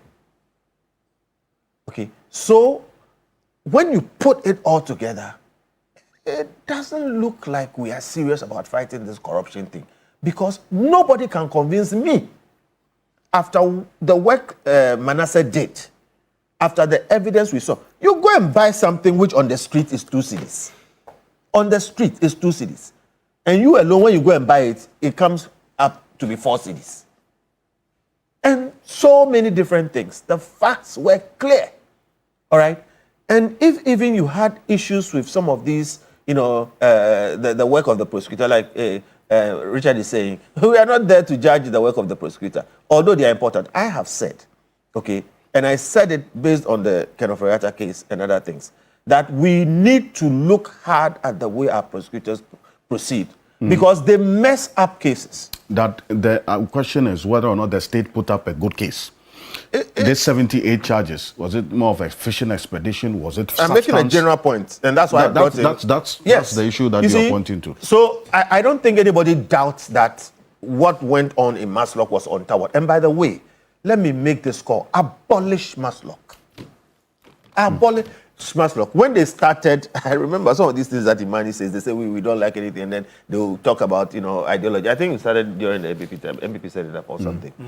And we said, look, you have all these banks and financial institutions and everything. Today, they said they are going to start a women's bank. Okay? And the warning was that be careful about some of these things, because they can easily become slush funds. Maslock has become a slush fund. Look at the track. Okay? And invariably, more often than not, you hear about they giving loans to political operatives. And they don't recover those loans, and then we end up having problems. So there's another trend there. But the thing is, where there is a crime, or there is, the suggestion that there's been a crime, as was obvious in this case, our prosecutors must be careful. Because my point in the case of Ken Ofori-Atta was that the way they have gone about it, even if the man was guilty, you are going to let him loose. So please, it's coming up here again. All right. However, if you look at section 406 of Act 30, okay, it clearly brings to question what the justices of the appeal court did. Okay? And 406 generally talks about substance and not form. That you don't just throw out everything because there were errors in, certain things, and it doesn't go to the substance. And in one of the statements, I kind of gleaned that the justices were making the suggestion that it goes to the substance. And I was looking for where it goes to the substance, and I didn't see it. So for you to say they did a sloppy job, and the job was so sloppy that the crime didn't happen, okay? I think that if you flip the other side, yes, they have to prove beyond reasonable doubt. But for you to also take it up and throw everything away, you have to prove, at least to reasonable people, that everything that was done was wrong. Look, one charge alone is enough to put a person in jail. Okay, so to suggest, and by the way, she has been acquitted and discharged. Okay. Which means that any other charge is completely okay. out. Now, if you put all of, I said, don't ignore a trend. If you put the sweepiness of the action, everything gone, if you put some of the things that were done, it looks like somebody wanted to just free Sedina. And then you connect it to the things that were said before she came. You ask yourself, where are we going with this corruption thing? What signal does this thing send? So for me, look, let's see how the appeal will go. But I can tell you something here. I don't think that appeal is going to go anywhere. You don't think the appeal will go anywhere? I don't think so. The Attorney General is convinced. He says that, look, he sees merit in some of the charges. And the reason why he's going to court. And on the grounds of appeal, listen to the language of that notice of appeal and the stay of execution. This is what the Attorney General says. I'm going to read it, at least so I don't take the matters out of. This is it, when he filed. It says that this occasioned a miscarriage of justice. This is the Attorney General speaking. Among other reasons, material errors of law and fact are apparent on the face of the record. It raises substantial and arguable grounds of law which disclose a real likelihood of success. I've heard all of that. Okay, but listen. You still don't believe this? A carpenter goes to work. His tools are hammers and chisels and things. A lawyer's tools are gowns, dressing, and language. Those are lawyer's tools. Now, and a lawyer can argue anything.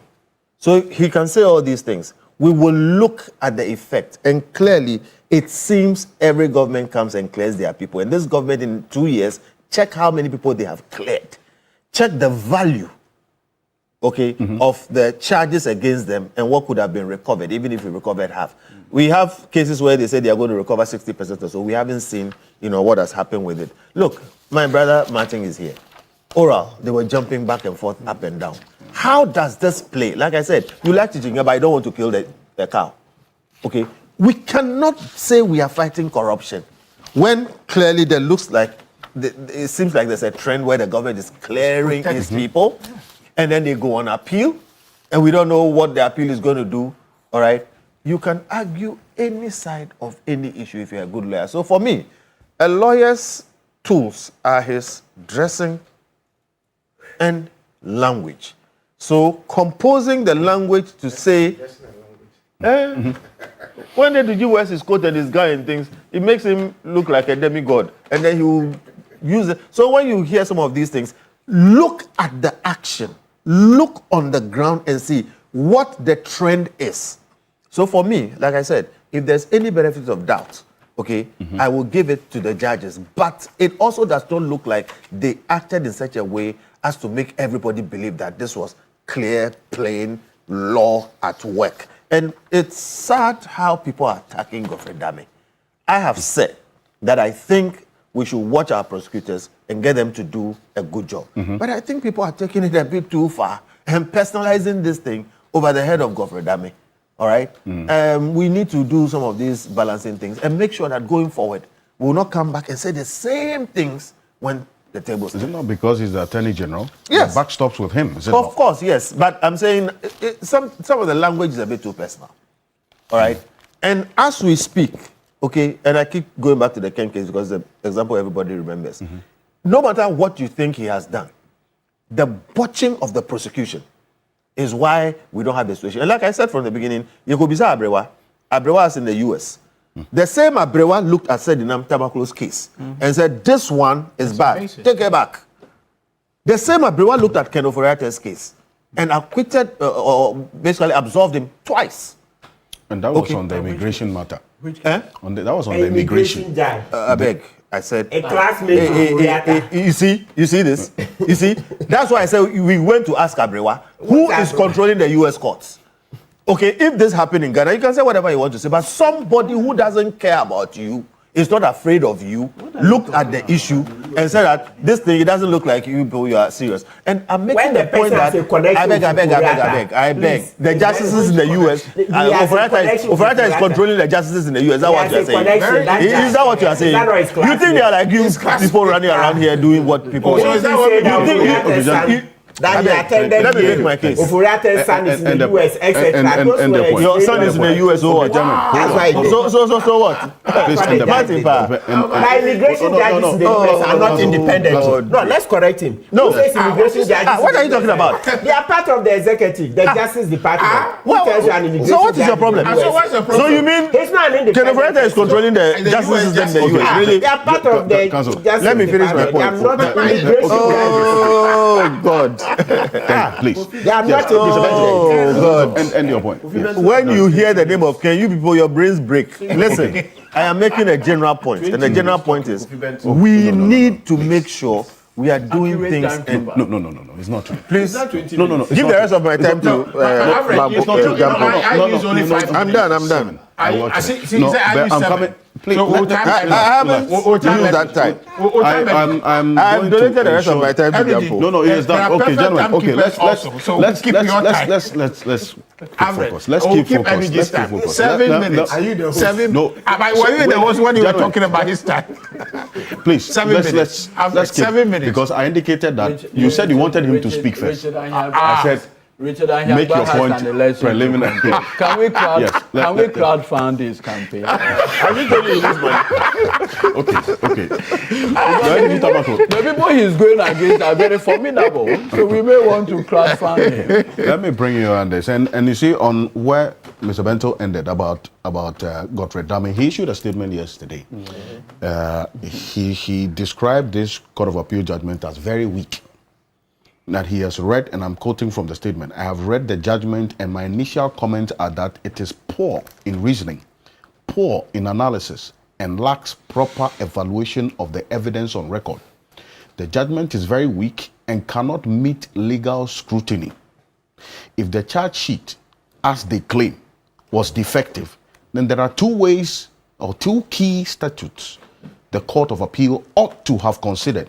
And that is what I referenced earlier. Section 31(2) of the Courts Act is clear that an appellate court shall not allow an appeal on the grounds of a defective charge sheet, provided there is evidence on record to support the conviction. So, actually, I didn't finish. Regardless of how the charges were framed. Jampo stampeded me out, but maybe this point is important. I was developing a point that we distrust our prosecutors. The evidence is there. That is another reason why the OSP's office should be strengthened and all prosecutions should go there. Okay. Because you have a situation where the current Attorney General inherited a case of his personal friend, Sedina. Okay. That thing creates a trust deficit.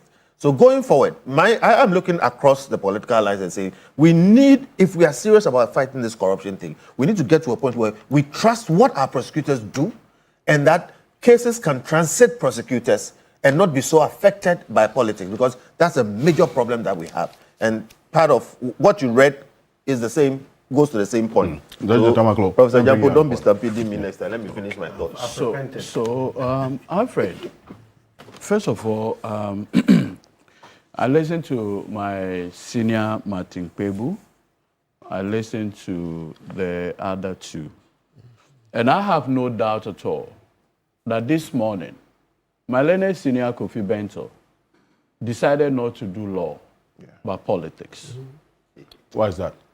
And the reason why he decided not to do law, but politics, is that with all his learning of the law, it would be extremely difficult for him to undermine this judgment. And so conveniently, he chose the path of politics instead of law. But our training is law. The politics is just an addition, regrettably. This morning, my learned senior pontificates very strange legal propositions. One is that an American court can have a say on criminal charges filed in a Ghanaian court yet to be determined. Where from this learning, Bento? Do you want me to answer? No. You don't want me to answer? No. Then note that question is wrong. Because wrong question. The American court does not have supervisory jurisdiction over the Ghanaian court. Nobody is saying that. When you ask them to extradite somebody, you brought me in. You ask them to extradite somebody. You effectively ask them to look at what you are doing, and they judge it. They said you don't look serious. Can I proceed? So don't be me. Now I have to respond. as we speak, there is no decision on extradition in respect of Ken Ofori-Atta. Ken Ofori-Atta requested for permanent U.S. residency, among others, and he went before an immigration court. It is that immigration court that had given a decision. There's no question whether Ken can be extradited or not. So what are you talking about? Nobody is saying that. The request for extradition by the Republic is yet to be decided. So please don't mislead the public. Right. We owe it a duty. He should make his point. Right. Look, you see, I have seen a wayward American judge who decided to engage in judicial waywardness by pronouncing on criminal charges filed in a Ghanaian court, yet to be decided. Today, as we speak, the United States of America is fighting even the International Criminal Court. Yes. Yeah. Even the International Criminal Court, Secretary of State Rubio, Marco Rubio, is saying that the judges there are lunatics. And you have a Ghanaian lawyer. Please, let us not sell our sovereignty for people. When you extradited people without proper process. Now let me deal with the substantive matter. First of all, we are being told that when a charge sheet is defective, that defectiveness should be overlooked. Proceed. My Lord Justice Pega, in his validatory judgment, Osenkwejo II and the Republic, said the provision you read relates to Act 30. However, the 1992 Constitution has raised particularity relative to charge sheet to a constitutional pedestal. Article 19, 1D. And for that matter, where particulars are defective, you cannot use evidence to cure that defect. And so if you look, SEDI had 2 appeals. When prosecution called its 6 witnesses, the prosecution said they have closed their case.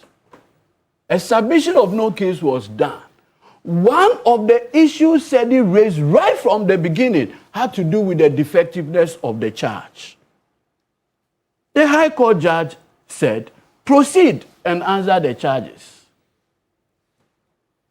That submission of no case was appealed against. And if you read the notice of appeal and the grounds in respect of the submission of no case, included the fact that, one of it clearly had to do with the defective charge. So it is in the notice of appeal. The 2024 one? Yes. And no, so the first appeal was August 2023. That was when she was called to open her defense. But then they raised that issue. Now, when the judgment was delivered in May 2024, if you look at the notice of appeal filed on the 9th of May 2024, in that notice is the omnibus ground. Which omnibus ground is the fact that the judgment is unreasonable, having regards to the evidence on record. All of us lawyers here seated know that once that omnibus grounds of appeal is raised, the entire proceeding is subject to review. And that is why we say appeal is by way of what? Rehearing. It means that everything that happened at the trial court, the appellate court is put in that position. Obviously, they don't have the benefit of assessing demeanors. Because the trial court is the only one that gets the opportunity to see witnesses and others. The appellate, they are just going to look at just the record without more. Now, I have heard the former Attorney General, the former persecutor, say that the notice of appeal was not brought to his attention. Yes. Can you imagine? Clearly, it shows you that the guy was sleeping on the job. Well, this is the part of the statement. He says, no notice of an appeal filed by Sedina Tiono in 2024 came to the attention of the Office of the Attorney General in my tenure. Please, hold on. I've read the statement. And deal with the records too. Please, I've read the statement. The records were not also filed. I'll deal with it. You see, Kofi, you're a lawyer. Don't do this. Hey, Master. Senior. Bring me in. I'll No, defend myself. yes, you will. But my point is that as lawyers, there's a bigger standard placed on us. With the greatest of respect to you, you can't speak like Anyaba. He's a politician. He is permitted to express any opinion, anyhow. Desirable. But you, a standard is placed on you. You cannot sacrifice that standard on the altar of political expediency. Why do I say so? On the 9th of May 2024, the notice of appeal was filed at the registry of the High Court. Whose permission or duty is it to serve that notice? SEDI? 2, the point had been made that pieces of the records were even missing. Look, I have with me the decision of the Court of Appeal differently constituted because the Attorney General brought an application before the Court of Appeal for rectification of the record.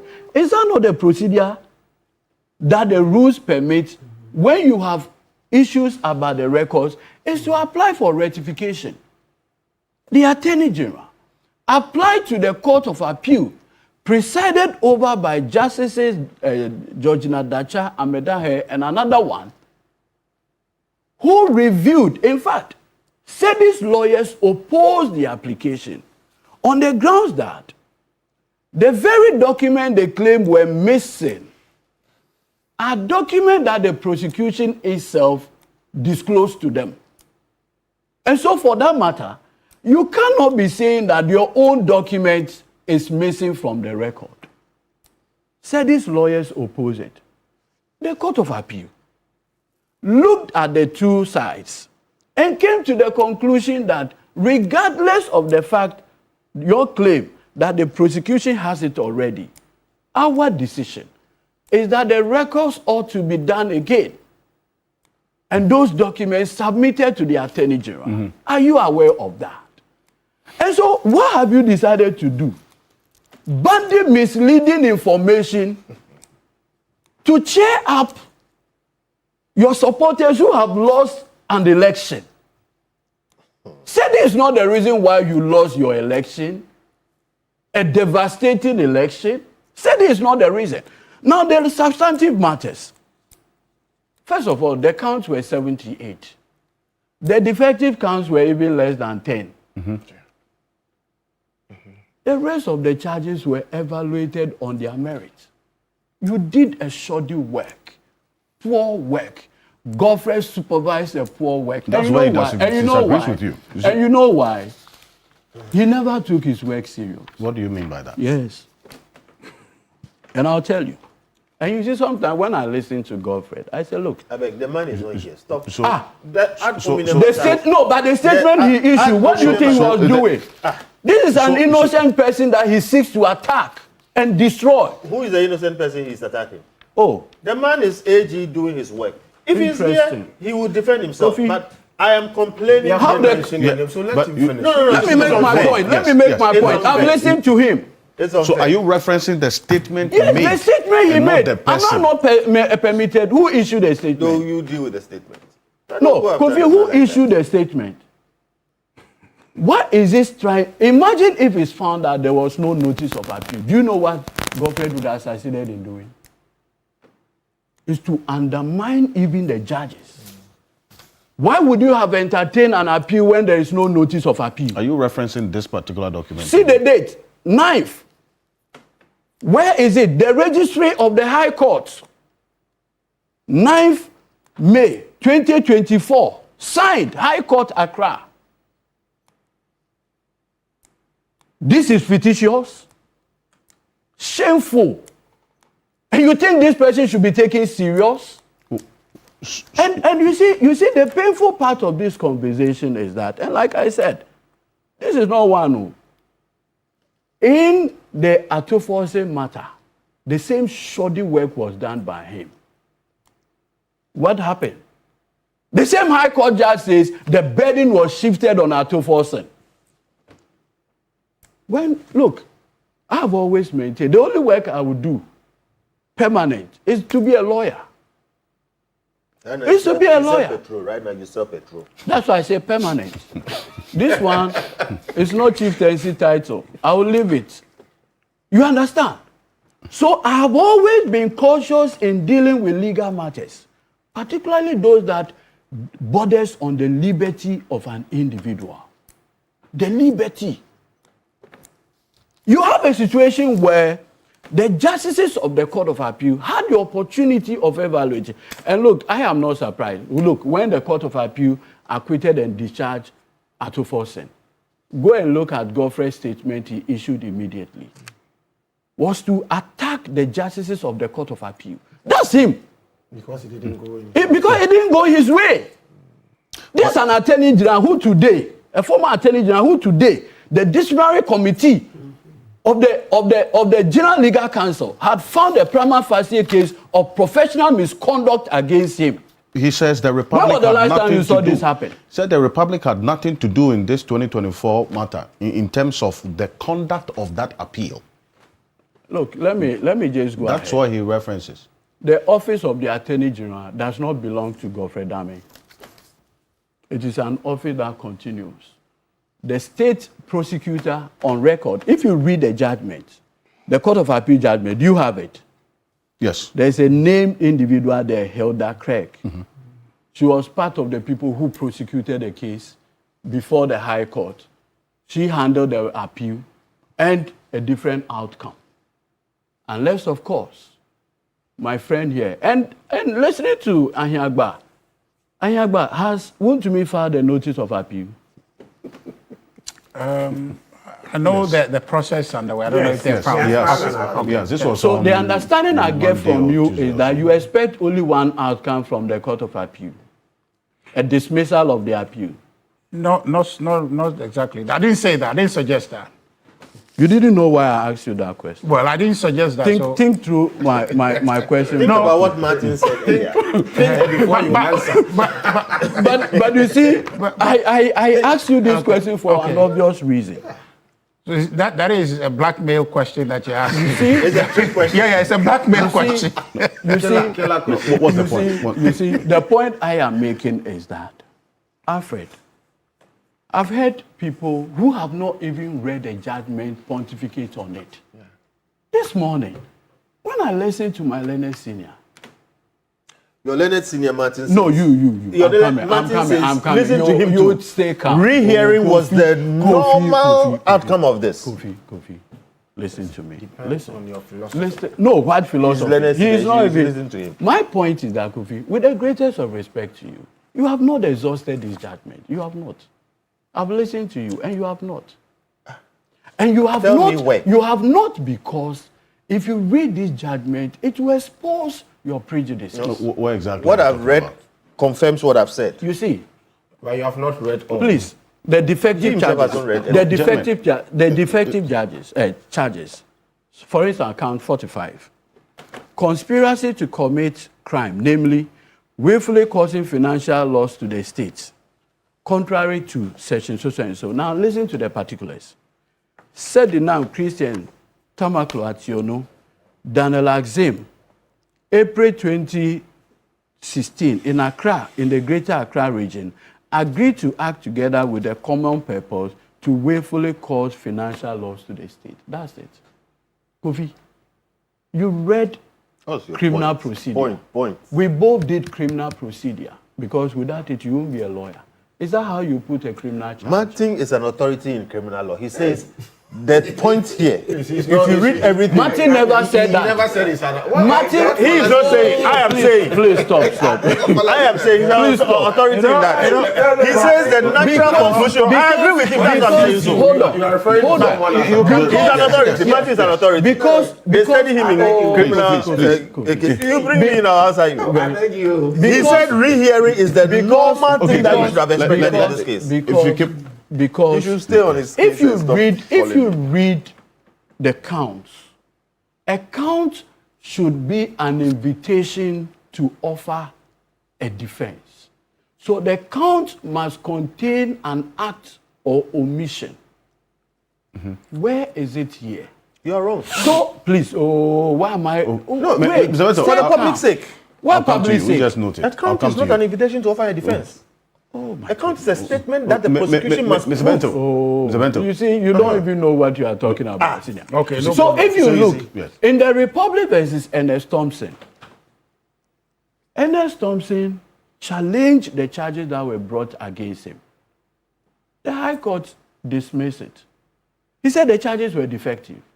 He went to the Court of Appeal. He further appealed to the Supreme Court. I invite you to read my Lord Justice Tanko's reasoning. My Lord Justice Tanko took the view that the charge must contain a certain level of sufficiency to meet a constitutional threshold. The lack of it is not cured by amendment. You strike it out. Now, on appeal, if you strike a charge out, everything found on it will collapse. So it is not the charge sheet that was struck out, but specific counts. Those counts that meet the constitutional threshold were allowed to stand. Now, what the judges did, what the judges then did, was now go into the merit, the specific merit of those counts. My senior, what's the name, Martin, raised a very interesting point. Which interesting point had to do with the specifics, the counts. He's done an extremely good job on it. If you pick, for instance, the one bordering on causing financial loss to the states, about the buses, okay? The buses that were... But for GPRTU? Were bought 350 buses. Somebody commits a crime. Your challenge was that somebody pays. He had committed causing financial loss to the state. In the charge of causing financial loss, the fundamental thing that you have to establish is that, in fact, the person authorized payment. Because without it, the charge will not succeed. It is not a charge that is left hanging. The charge must found factual basis. So the justice of the Court of Appeal reasoned otherwise and said, your charge is that ABCD was not done, for which reason you are charging the appellant. By your own prosecution, and guess who the first prosecution witness was? The current MP for Inshiaso, Stika. He was the first prosecution witness. Now guess what happened under cross-examination of Mr. Stephen Amwa. Stephen Amwa. I always still call him Stika. Dr. Stephen Amwa. Exactly. Under cross-examination, lawyers for SEDI asked him a very specific question. And also the Director of Finance was brought in as the fifth prosecution witness, the Director of Finance of Maslock. So the question was put to him. I'm trying to retrieve that particular portion. Because you see, Alfred, I think that people need to see what is on record. When you see what is on record, if you can still, in the face of those evidence or pieces of evidence on record, still come to a different conclusion, then yours is just not a question of law, but you are looking at something else. Alfred, permit me to read it. On where exactly? So that, while we flip through.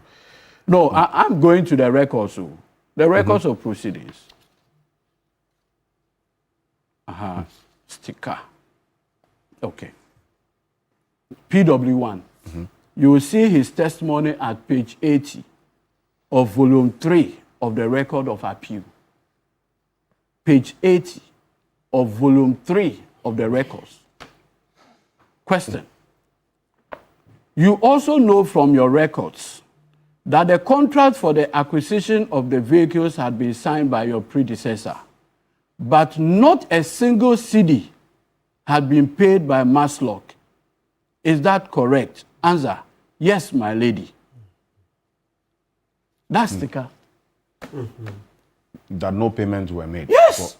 Now, at page 294 of volume 3 of the Records of Proceedings, PW5, the Director of Finance of Maslock, under cross-examination. Question. Your CEO has testified in this court that they renegotiated the entire contract price. Is that the case? Answer. Unfortunately, I cannot speak on my CEO's testimony. Question. I'm asking you personally. Maslock says that the contract price was renegotiated. Is that the case? Answer. From what the person gave to me, yes. This is prosecution witnesses. Now again, at page 297, 294 of volume 3 of the records, question, the same Director of Finance. This renegotiated contract was done for how many years after A1 had left office? Answer, I have no idea. Prosecution witnesses. Question, but you will be able to tell the court when the payment was made. Is that correct? Answer, yes. Question, when was it made? Answer, 2018. A1 exited office first week in January 2017. Is that correct? Answer, that is correct. A1 talking about Sedina Tamaklo. Yes. And you people sit here and say that she should be put in prison to make you happy.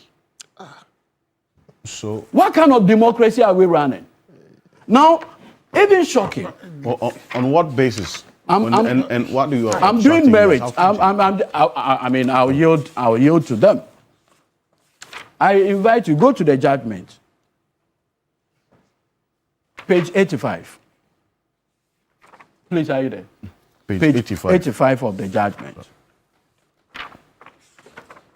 And so, if anybody tells you that this case was lost on technicalities, the person doesn't even know what he's talking about. Ignorance. 85. Again, PW5, Director of Finance of Maslock, who Godfred Dami in his wisdom brought to the court as his prosecution witness. When he looked at all the people in this world, he brought PW5 to come and prove his case for him. Competent Dami. Let's see. Question. You tendered Exhibit AD, AC, AB, which relates to payment of end of leave and ex gratia to A1 and her former deputy. Is that correct? Answer. That is correct. Question. The payments were processed by your office. Is that correct? Answer. Very correct. Question. The processing was based on documents relating to the appointment. Reading court documents. Relating to the appointment of A1 and her former deputy. Is that correct? Answer. Very correct. In processing for this payment, did you notice anything untoward? Question. No. I did not notice anything untoward. Question. You put your signature under this payment because you did not find anything wrong with this payment. Is that correct? Answer. I authorized those payments because I did not find anything wrong with it. And this is who speaking? PW5. Godfred Dami's witness against SEDI. So if you read this judgment, in the face of this, is that the appellate court, even the Supreme Court, going to vary these records when they are bound by it. I see. And so, you see, I have listened to people, I've listened to my two brothers here today, And I'm like asking myself, what kind of justice system do we want? The justice system where my brother Richard Ahiagba can even speculate and conjecture and say that it meets a political convenient statement to put somebody in, even if there is no evidence. There was a question directed Richard, at Martin. what democracy do you think we'll be building? I see. No. Mr. Agba, no, you want to come? Yeah. What was it? But you know, I didn't have my time to you say you make want any to hear him.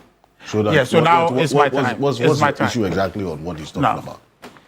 What Edwiji I just done? Edwiji, you made a reference to Article 19(1)(d). Is that what you said? That cures any claim of Section 31(2)? No, I said the charge sheet must meet that constitutional threshold. Yeah, so therefore you're saying that Section 31(2) is subservient to 19(1)(d), which, if it's constitutional, is the case. But I don't see it. I just open it.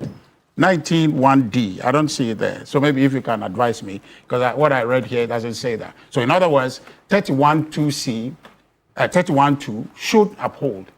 The situation we see here. Should I assist? Oh, okay. Yeah. No, go ahead. No, because it's fundamental. So he says that because I'll do my rebuttal. I'm coming.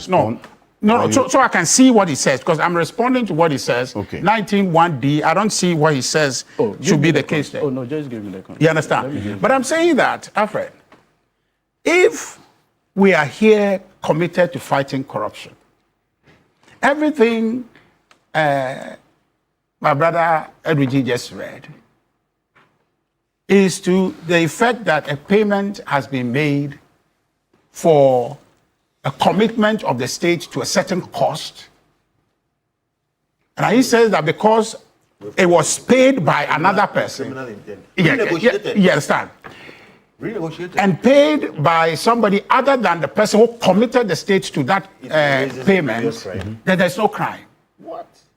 Are you serious? Do you hear the sound of it, what you're saying? And then Edwiji makes the argument that governance is a continuum. And so was it expected that necessarily Sedna would have been in office to pay for it when it's a continuum? And another person inherits that contract? And ought to renegotiate. No. But negotiation. Okay. What was bad? No. Hold on. Became what you renegotiate. No problem. But the point here is what was the okay, Alfred. Bring a Foriata. No problem. Just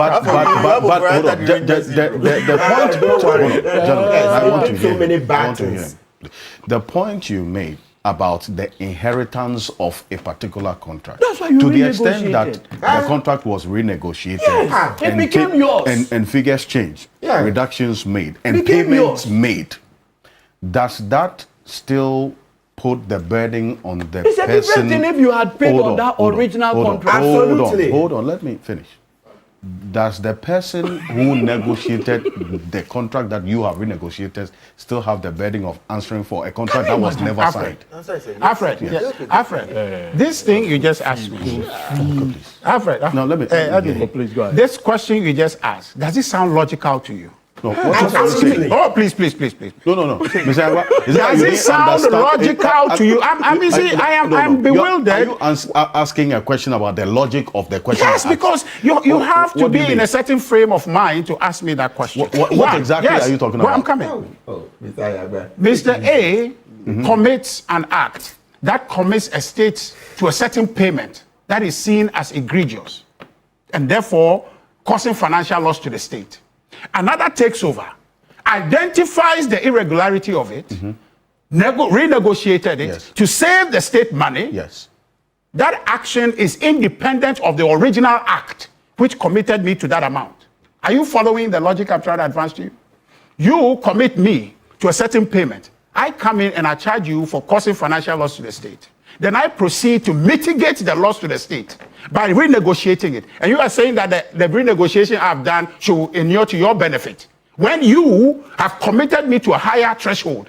But I, in seeing wisdom and not wanting to waste the state resources, I renegotiated to bring the price down. And you are saying that because I brought it down to pay a lesser amount, you are saying that you should be absolved. It's regrettable. I mean,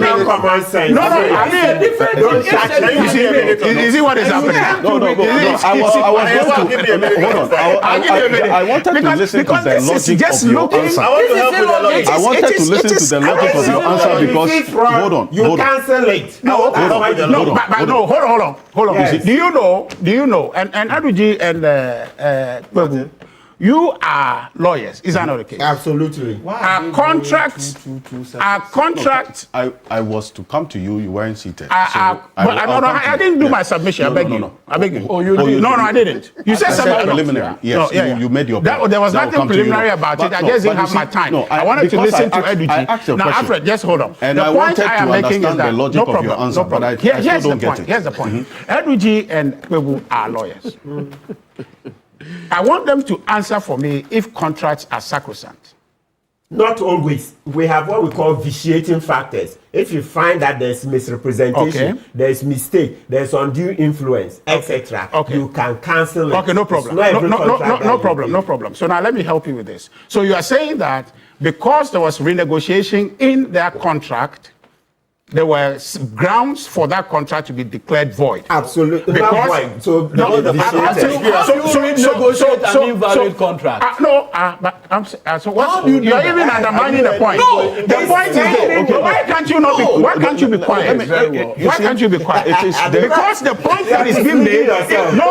I beg you. No, you can't. But you see, because the point I'm making is this: they are majoring on the fact that contract, having been renegotiated, has become another person's crime. Yes. No, and the payment was done by hold on. You have your substantive point on this. So you have done something wrong, for which we have brought you, to be tried and jailed. Now you are telling me that another who saw the error in what you have done. And no, I'm not explaining. It is you who will not. But the point I'm making to you is that for Aduji to be reading some courtroom documentation to us that somebody has committed a crime, which crime another sought to mitigate, because it's a contract that you must hold and execute. And the state, in seeking to execute that contract, see how egregious the amounts are. Go ahead to renegotiate and pay because you owe that person that amount, which you were committed to by the person you are trying. And you are saying that because I executed that contract, the burden of causing that loss becomes mine. I mean, in what world is this logical? Very. No. So, two, my bit of this issue is how Aduji seeks to make this a courtroom discussion. We are in this country, and the focus of NDC's own election in 2024 was to fight corruption. Lawyer Kwebu, sitting by me, was a member of the oral committee, wasn't he? Now, you come to office on the wings of that.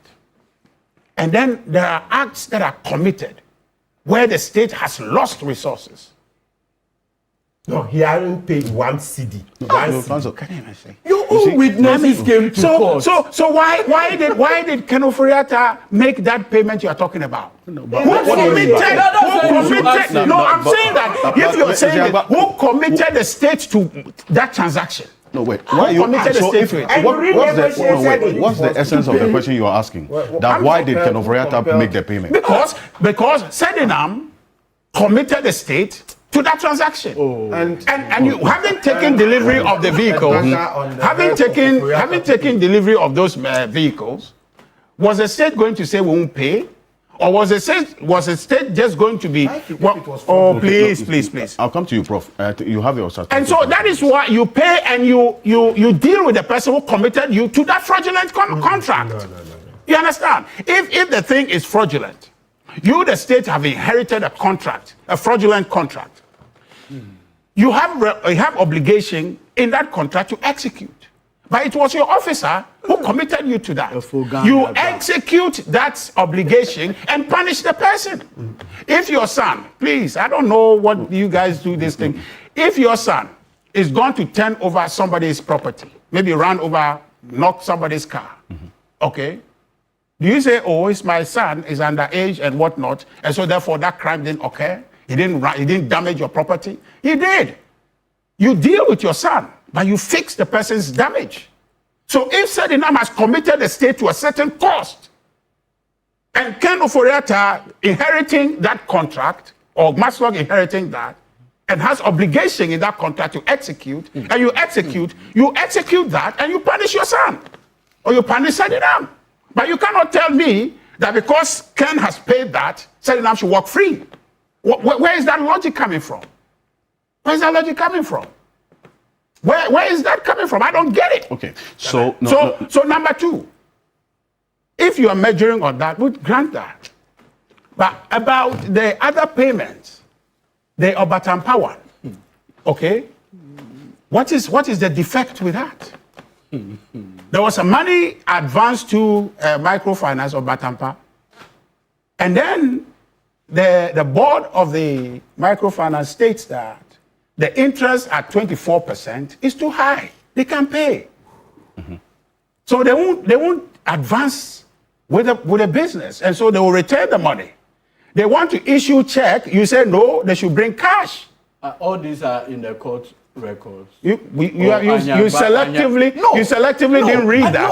Anyway, I'll give it to you to read. Yes, anyway. Please refer to the records. You don't have anything. When I was talking, I'll give you page number, the volume. You are not. No, which part of the records are here. No, hold on.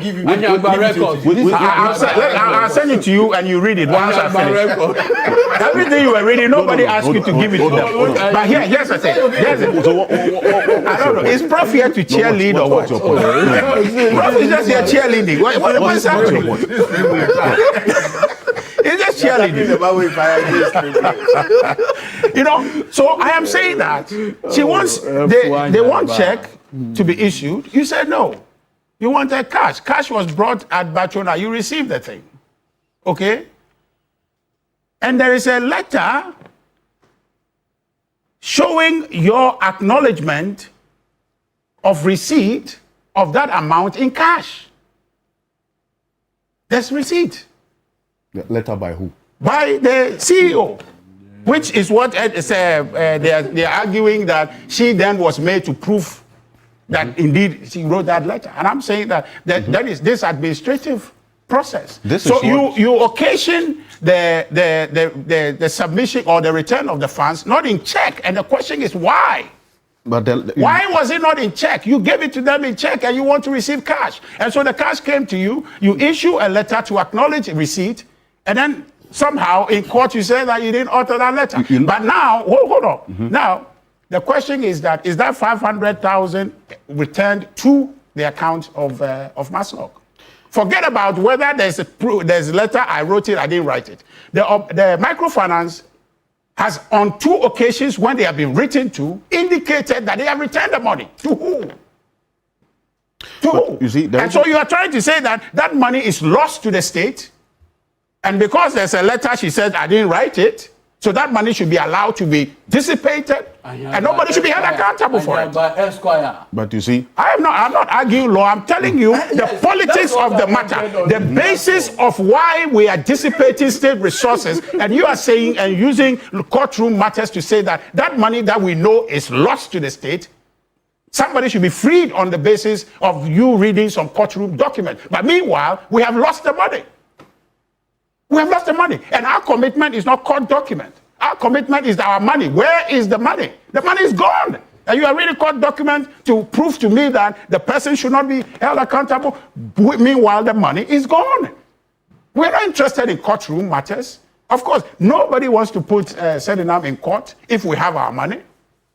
So it is not witch hunt. Our money is missing. Which money? I'm talking to you about the 500,000. And we can go in all the cases. But number 2. Now, please, number 2, 4 times. Yeah, This is not number This is the two. fourth number two. You You see, when I tell you, when I tell you that Prof is here, essentially to cheerlead, I don't understand why you bring Prof. All he's to do is quarterbacking for because no. When he was his turn to speak, American football. because I will come to him. Because you see, I asked you. Hold on. Let him focus. I asked you a question about the specific letter that you referenced. Yes. Based on the court records, and that's why I can understand why you are being directed to look at the court records. Because if you have it, then maybe when you refer to it, it would help us. Which all. letter you're talking about? The letter. The one that she was supposed to have written to acknowledge receipt. The only evidence tying her based on the court records, and I'm still directing you. Do you have the records? You quote your thing. I'll share what I have with The you. only evidence tying her to it was that letter she supposedly signed. But that's what I'm referring to.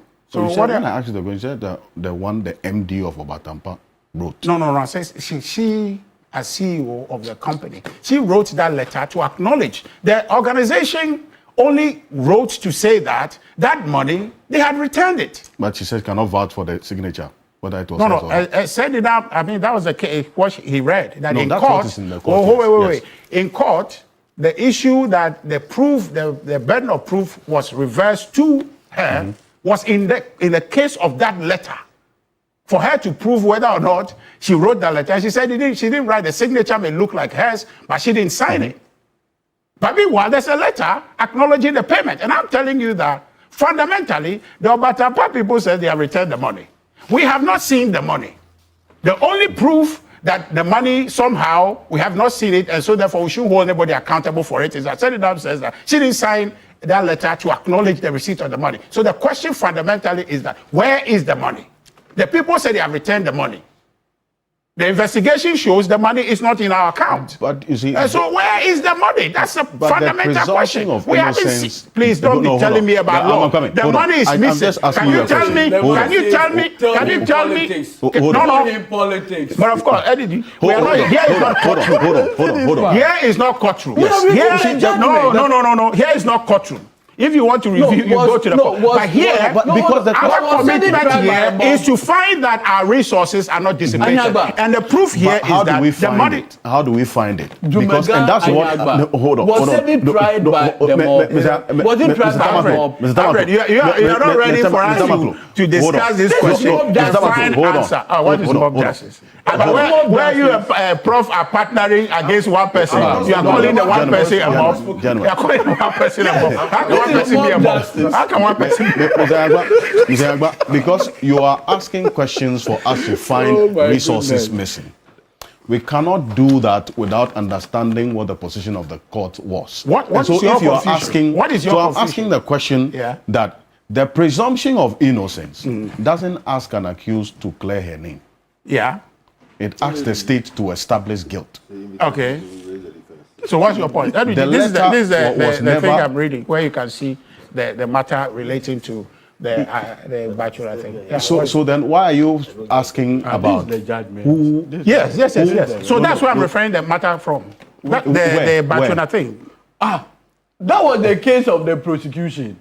No, this is a judgment. Yes. So, but that's the prosecution case. That's what we are looking at. Proceed. The prosecution. You proceed.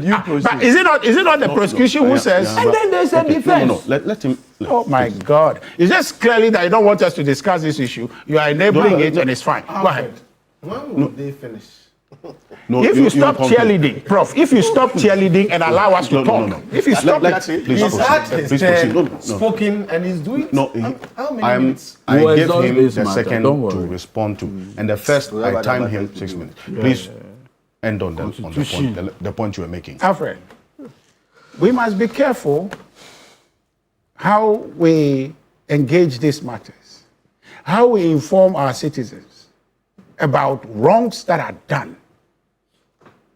When we make it about legal technicalities, meanwhile, monies are lost to the state. And we just come and speak high languages and position ourselves as though that we know more than the public. When in fundamental terms, our resources have been dissipated. It doesn't sit well with me when you argue to tell me that somebody commits a state to a certain cost, and because the person commits us to a certain cost, another person pays for it, that person ought to be exonerated. I don't understand it. Okay. Number two.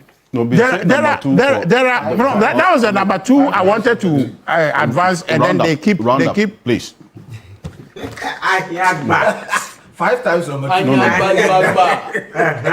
ever we say Anyagba Duagba. Duagba. We complain for you. Don't want Anyagba Waboka. It's difficult. But you see, my surprise here. Don't. Please. My surprise here. My surprise here is Martin Kpebu. As for Prof, he's here to cheerlead, so I'm not worried so much. But my surprise is Martin Kpebu, who on the back of NDC's victory was put in a certain group of oral to recover. Okay? And to recover loot. No, to just take complaints. No. As a preparatory group. No. We are for the recovery of loot. Yes. So what is different? So what's your point? So it. Yes. Alfred. Don't distract me. Please. It's not every day. Give up. You have to choose your fights carefully. No. But you see, when I feel this way, what is happening? Speak to the issue. I am saddened. No, I am saddened because we are making light of a matter that matters to Ghanaians. People are dying. In fact, in this case, there were market people who were supposed to have benefited from some relief. Women in Kantamanto and the rest. Those monies never got to them. We are talking about a loss of resource to the state. Never got to them. Yes. We are talking about loss of resources of the state. And what Eduji and Lawyer Kpebu are doing, were aided by their principal cheerleader, Prof. Jampo, is to make light of this matter. Okay. The state has lost resources. People ought to be held accountable. Right. The NDC standard is that their people are above the law, and so they will use legal technicalities to clear them. Eduji, the Article 19.1 that you said, okay, I can read that, which you said that trumps Section 31.2, which sets a standard, and it is clear that you cannot overturn a judgment on mere claims of defect, has been occasioned. Now, a whole judgment has been overturned just because they go to a technical error, which technical error does not explain that the resources in question have been lost to the state. All right. The resources themselves have been lost to the state, and you are using technicality to absolve the individual who occasioned that loss. Right. I find that very scandalous. Well, I find that hard to believe when Martin Kpebu is one of the persons promoting that. All right. So, you see, as we await how this appeal will go, the question I asked, which... You asked Lawyer Kpebu. No, please. You grant me this one second. I want to ask a question. I actually granted you a lot.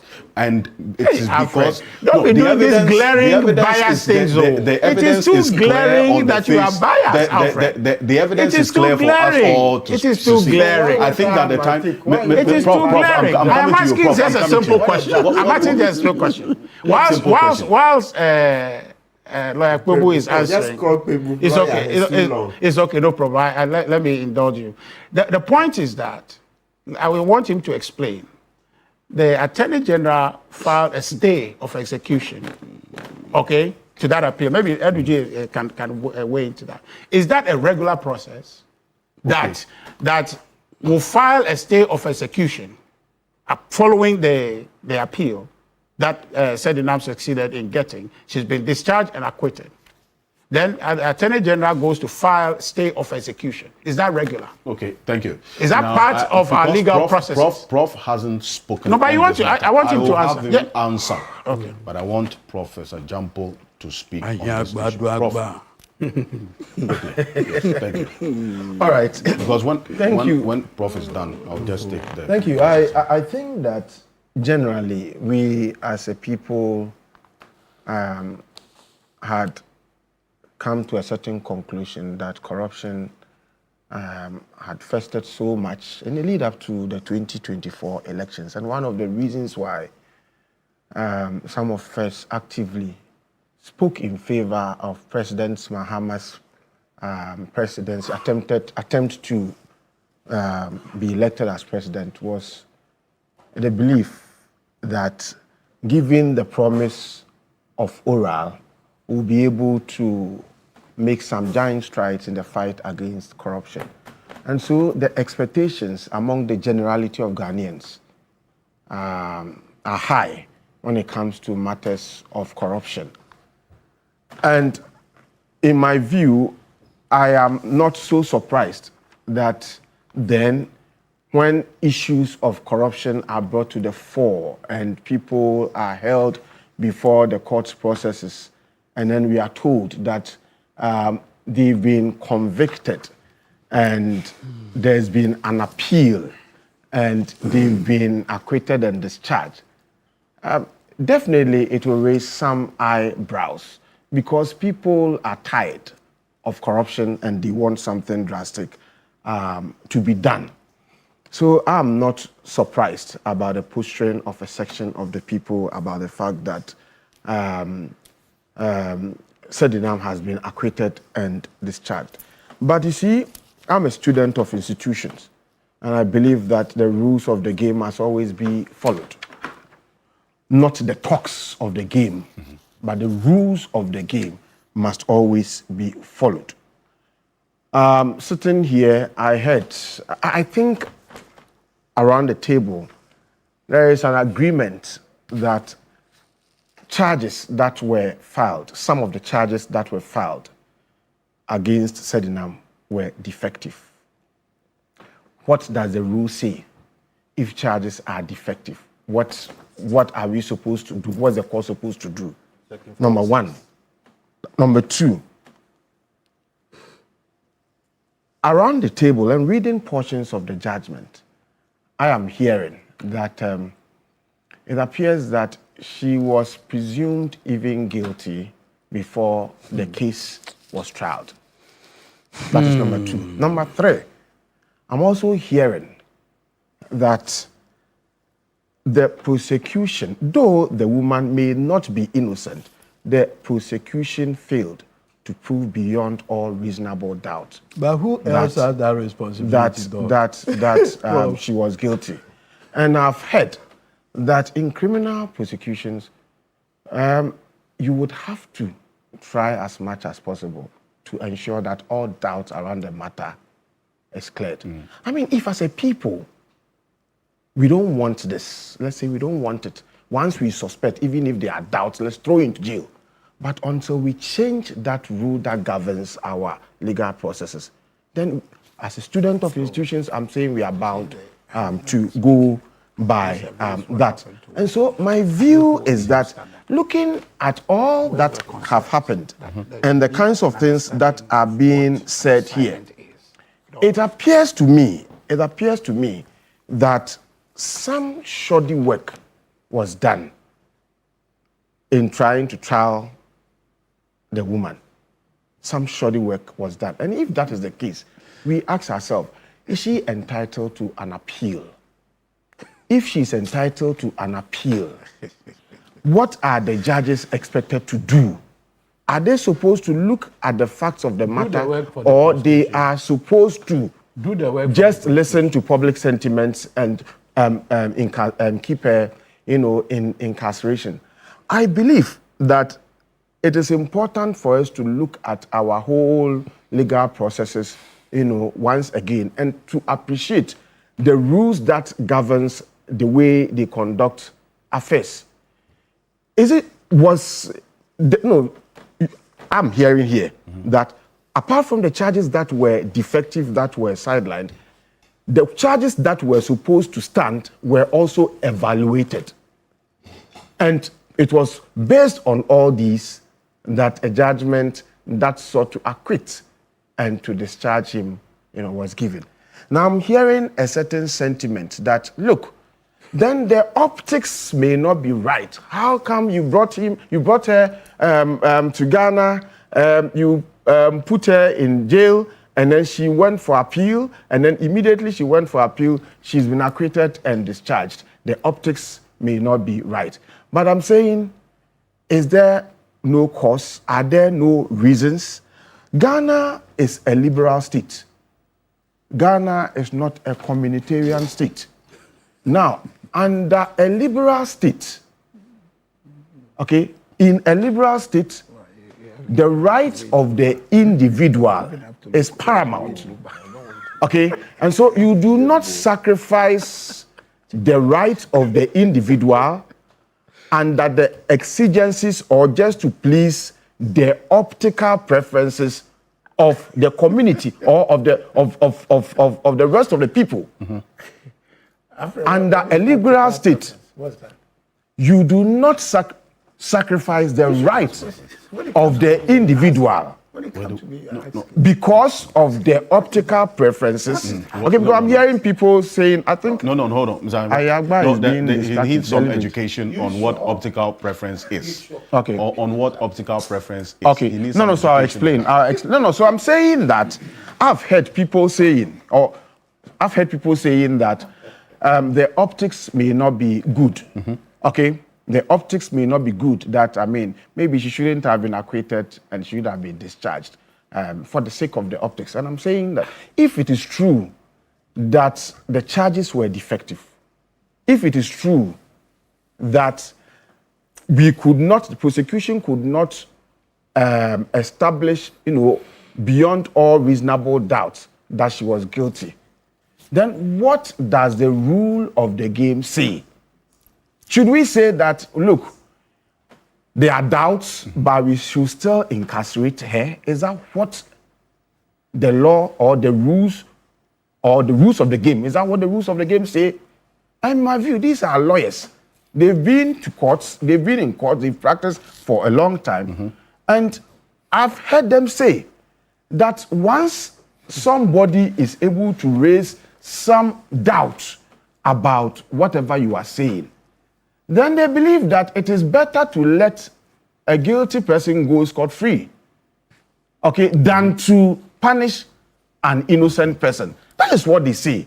And I'm saying, as a society, if we don't like this, let us change the rules. Right. But until we change the rule becomes the rule. And so, in my view, it is not about pleasing. Yes, I'm interested in letting people know and letting people see that the right thing is being done. I am interested in every fight against corruption.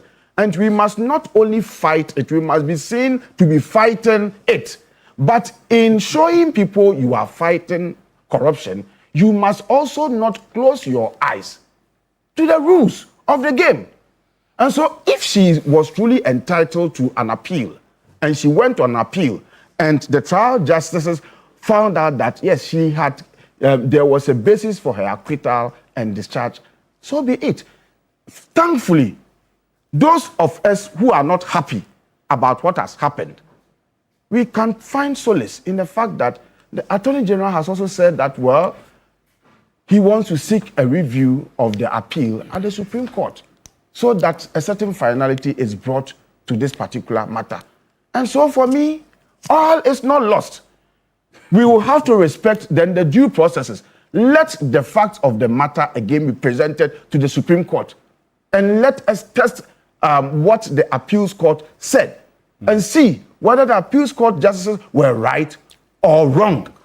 Until that, I think the bit about always criticizing if it doesn't go in your favor, and then praising if it goes in your favor, shows a certain level of, well, I don't want to use the word, but we've had these justices of the Supreme Court, of the Court of Appeal, of the High Court, giving certain ruling against even the existing regime, and then some people praised it.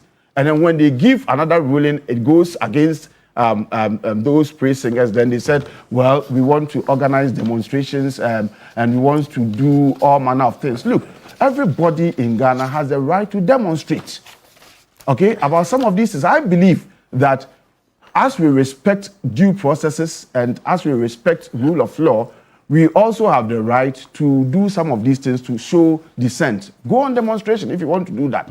But the point is that the security agencies and the law enforcement agencies also have the right to protect the peace of the country. You have the right to demonstrate. People have the right to also move. And so I've heard that rather than allowing the processes to go on, allowing the Supreme Court to also have a bite on this particular matter, some people also want to say that, well, they also want to demonstrate. It is within their right, and we must respect that.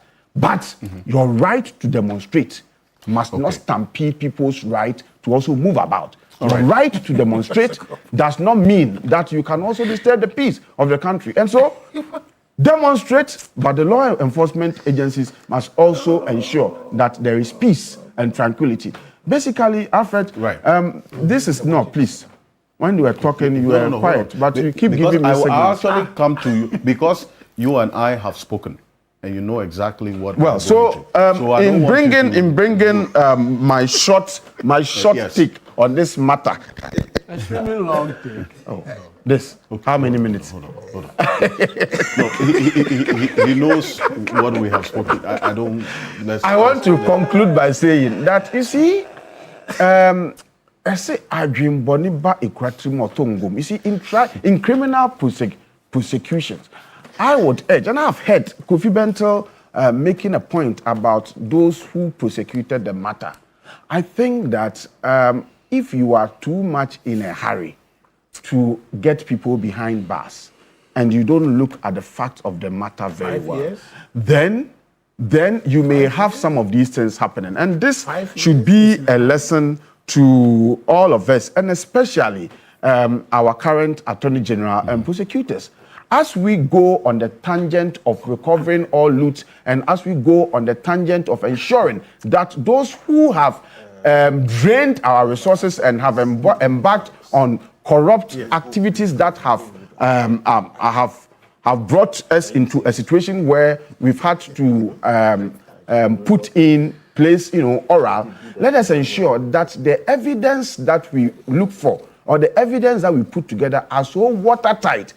Okay, the evidence are so watertight that once they nail you, then you wouldn't have an instance of people coming to say that, well, we raised reasonable doubt and so we are acquitting and discharging. It's important. And so that's how come, once again, I'll appeal to those Ghanaians who are thinking that oral is taking a long time. It is important that this particular matter serves as a lesson to all of us, that as the Attorney General and his deputy go to court and as they gather their evidence, it is important that we give them, we appreciate the fact that they will have to ensure that the evidence that they are putting together are so watertight that once they say you are guilty, no appeals court will be able to overturn, the judgment of the High Court. Thank you. Now there was a question, and no, I'll come to you. Yes, I'll come to you. But Matibebo, quickly, because I'm taking the final comment from both of you, and then I'll round up. On the question of I'm not listening to you. I'm not listening to you. You saw how I was quiet on the question of whether Prof. Jampo to speak. This particular you must ensure that when I speak, you let him be quiet. Yes. Okay. Your body language. You must ensure that. The question. Your body language. Hold on, please. But you get my point. He doesn't get it. Your body language was not quiet. The question that I asked and you are listening, you are watching. When at the end you are talking about people who disrupted the program, you know he's the one. He's the one. Please. Don't be calling my name and say, please. The man is disrupting me and you kept quiet. When he spoke, I was quiet. Okay, so you didn't take note of that. Yes. Accurate, thank you. The question that I asked, which Zayagba talked about, the understanding that he didn't have because of the perspective that he was coming from, the logic of it, that if you sign a contract and no payments were made, there was a detection of something wrong with that contract. And as a result, renegotiated. does the burden and then payment made, Yeah. even though in the first instance, the inflated contract as identified, no payments were made. Does the burden of the wrongdoing still rest on the person who signed the initial contract that payments were not made? It doesn't. It doesn't rest on that person because you see, they said, the moment you found out that there were misrepresentations, mistakes, or any other things that make you illegality, so many reasons that make the contract subject to cancellation, you had good grounds. Cancel it. Cancel it. The moment you found out that the state was going to be fleeced, cancel it. But Ofori-Atta chose to renegotiate. Look, see how many arbitration cases we went and we won. Look at the famous ones. Some involving billions of Ghana cedis, even internationally. We canceled the contracts and we won. If we had gone to arbitration and they had held the contract and then we came to renegotiate, right, mitigated it, then we can say whatever we still lost, we will saddle Sedinam with it. But to the extent that we didn't cancel, we just renegotiated, the axe falls on Ofori-Atta's head. Straight. God. Please, straight. Ask Godfrey Dami, how many international arbitrations didn't we win? And you see, we forget that the state has enormous power. Any businessman worth his salt, and the company still operates in Ghana. The moment you catch the businessman fleecing the state, and you tell him, my brother, please, this thing is way overboard. We will give you what is reasonable. If you know what is good for you, any businessman will take it and walk so that he gets to do business with you. You chose not to cancel, okay, or do what you think is the proper price, but you renegotiated and now seek to saddle her with the excess. That is wrong. It is wrong. So it's definitely on Ofori-Atta's head. That incestuous relationship and the renegotiation. The part I'm interested in, ABG, you know the case better than us. ABG, that record, the part I'm most interested in is that the people who came to do renegotiation for Ofori-Atta, it was Bedi Etuo's law firm. You know that. That is what is that part that irks me. Is that part that I'm most interested in? Incestuous relationship. Very incestuous. Bedi Etuo negotiating with Ofori-Atta. Bedi Etuo negotiating with Ofori-Atta. I'm in a very good boy. Oh, come on. No. Are we kids? Are we kids? Is that negotiation? That's why I'm most interested in Ofori-Atta negotiating with Bedi Etuo. Okay, so credibility. No. Gentlemen, credibility. on the matter of the Article 19 that he references. Credibility. No. Yes, so I want to respond to the article. The Article 19.1, Article 19.1. He didn't answer my question. That way I referenced above. You see, if you look at the Constitution, it says that a person be informed immediately in the language he understands in detail of the nature of the offense charged.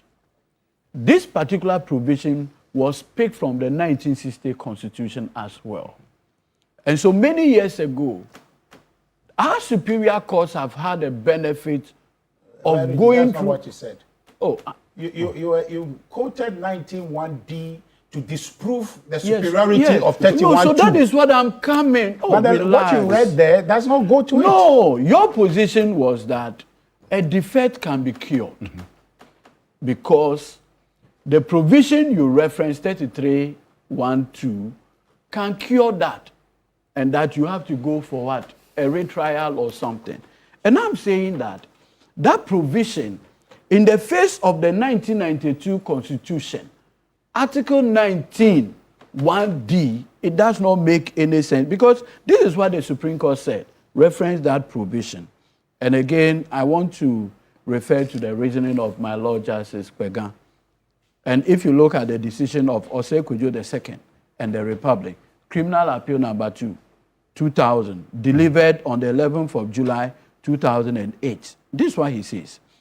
Because of the view I hold on the issue of defective charge sheets, where the particulars are defective, I need not examine cases like Andor and the Republic the state versus Akwewa, the lines of cases on defective charges, I say so because I fully endorse the progressive views of Heffron Benjamin, J, expressed in the case of the Osei and the Republic, where the learned judge held that Article 20, Clause 2 of the Constitution 1969 requires that every person charged with a criminal offense be informed immediately in a language he understands and in detail of the nature of the offense charged. The nature of the offense, an omission of an essential ingredient in the particulars of offense sin against the Constitution. And a conviction based on such a charge cannot be upheld under any circumstance. This is the decision of the Supreme Court. Okay. The appeals court is bound by the decision of the Supreme Court. You have not offered any contrary reasoning. And you say we are not doing law. We are doing mob justice. I cannot associate with that poverty. I cannot associate it with a situation destitute of law and logic on the commitment. This is where it becomes a bit more bizarre. And I'll give you two examples. Quickly. If you recall, City and Country Ways. Sinakwebu, you remember? Yes. AMA and City and Country Ways. Yeah. There's a company. The Anans company had a contract to do waste collection in the country. In 2001, when the NPP came to power, they said, look, Ediana got that contract without fulfilling the various procurement rules, and that the contract sinned against the Public Procurement Act at that time, and the relevance laws of this republic. The matter went right to the Supreme Court. The Supreme Court said, contracts made contrary to statutes are unenforceable. In the specific case of this, the only reason why the court asked that payment be done was based on quantum merit. Absolutely. Because work has been done. Yes. In this specific case, and if you look at the reason of the Court of Appeal, the Court of Appeal said your accusation against SEDI is that these things were done contrary to law, and for which reason you have charged her having committed a republic. She never paid anything. Now, if the thing was contrary to law, and listen to the reason of the Court of Appeal, if the thing was done contrary to law, on what basis did you, the first prosecution witness, together with the finance minister, authorize the payment? And you even come to the court as a prosecuting witness. And that's the I say first prosecution is first prosecution witness is Stephen Amwa. So under cross-examination, lawyer for SEDI then asked him, this contract, who did the renegotiation? And everybody knows. So when a contract is renegotiated, the renegotiated contract takes the place of the original. What it means is that the original contract is no longer relevant. So, for all intent and purpose, the contract based on which the payment was advanced was a contract negotiated by the very people prosecuting her. It didn't make logical sense. Okay, but I just want to refer something on the record. Oh, Sina, so you would have allowed anybody else. You would have allowed anybody else. Alfred. Thank you very much. So, Alfred, I have no doubt that our listeners are confused with all that is going on with Eduji. But it's my time. I beg you. So, Alfred, if you are chief executive of a company, and one of your officers goes to do a transaction on behalf of the company, something that should have cost 1,000 cedis, the person goes and negotiates for it to be 3,000 cedis with the intent of being paid the extra. Okay? Intent. Please. Hey, senior. Okay, now, and execute a contract to that effect, binding the company. Yes. All right? And therefore, it's going to go ahead, and then you find out. When you find out, you are like, this is a crime. So, because he has bound the company, and the company can be sued, because that officer is a proper agent of the company. Yeah. What you do is you say, okay, dear company, don't sue. You renegotiate, take it off, and then you pay and remove your liability. but that person's crime is established. Because, hey, please, I beg. In this case, Alfred, I'm talking to you. Alfred. Let me continue. Alfred, I beg you. Tell them to keep questions. Okay, you said it was illegal. Tell them you said there was no PPA approval. Let me finish. No, don't deceive us. Our law, there is no PPA approval. You said the law was not followed. So you cancel it. You cancel it. If you choose to renegotiate, it's on your head. Can you tell them to keep quiet? No, you said there was no PPA approval, etc. Yes. It was an illegal contract. How do you go and renegotiate it? Oh, please, Mr. Bento, please, spare us this. Just spare us this. It's enough of the politics. Enough of the politics. You go and sit there and do an essential relationship. Politics you are using to clear your people. We are talking politics. You say an illegal contract. Why don't you cancel it? By way of politics. Something is illegal. Cancel it. Your politics Cancel it. Why do you renegotiate? Anytime I am talking, anytime he's talking, then there is a more. Why? Let me hear. There is a more. Hold on. Why? Hold on. Mr. Bento. You go. One person. You and whatever you do, he will still save energy. I maintain everything I said in our Act 29. Dear listeners, there is something called inchoate offenses. Crimes that are committed and are not completed. You will not charge for Exactly. Hold on. Are you not going to refile charges? We are filing charges. Wasn't the charge? Thank you. It's not everything you should try to spin. The charge against Eddie was not anything. When is your turn?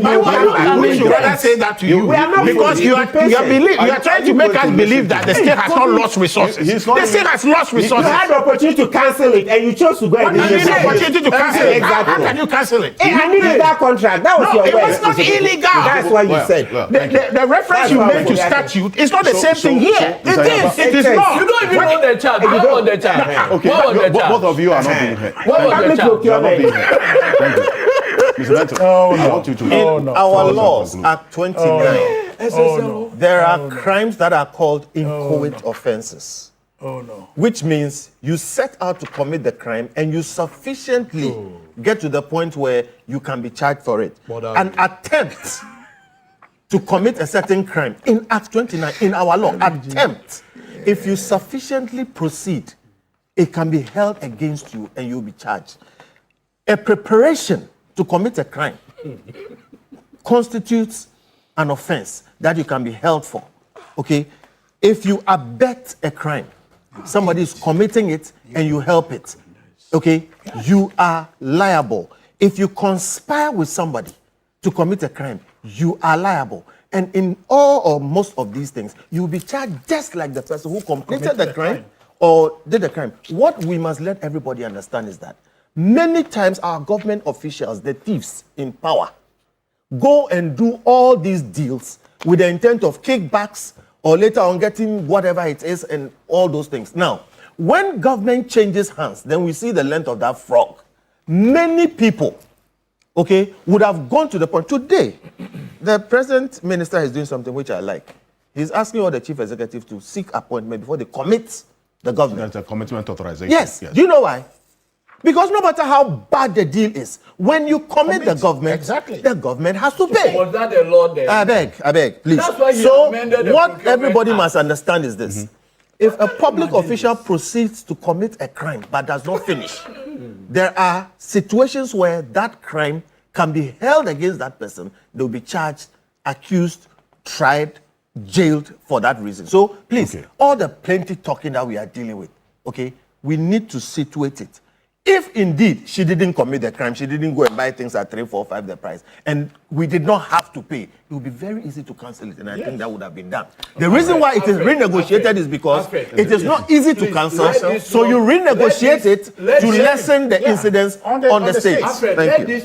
And assuming that they should read Act 29. The people watching you this morning, they should read. I'll give you the sections. Do you want the sections? Are very informed. Act 29. Read Now, section 19. You see, read sections 20 and 22 for abetment. Read section 23. He's making a point. He wants From section 19 all the way down. In fact, start from section 18. At 29, from section 18 all the way to 25. Okay. Done. You will see inchoate offenses there. Let me come in. You see, we are not permitted to misinform people. When I'm quoting the law? We are not permitted. There was a specific charge relating to the buses. Count 79. Particulars of offense. That should be 78 because of the mistake. Exactly. So they say six. No, this is it. Yes. It says contravention of Procurement Act, contrary to section 92(1) and 41 of the Procurement Act, that you procure the supply without satisfying the prescribed conditions. This is the charge. No intent, no inchoate offense, substantive offense. And lawyer, you sit here and mislead the public. What did I say which is wrong? An inchoate offense. Tell me one thing I said which was wrong. Is that the learning you have received? Tell me one thing I said which was wrong. I said our law. When you talk about somebody renegotiated something, so it's not there. Now, we will wait for how I mean, you are desecrating the law. Proceed. This appeal is a ruse. All right. There are a number of people It's who a have sent ruse. messages. It's a face-saving responding to ruse. Some of, in fact, some of the questions asked in the message. I think I've come to the conclusion that you guys lost the election because Thank you, of gentlemen. Hold on. This one says, Dr. Kumsin says, good morning.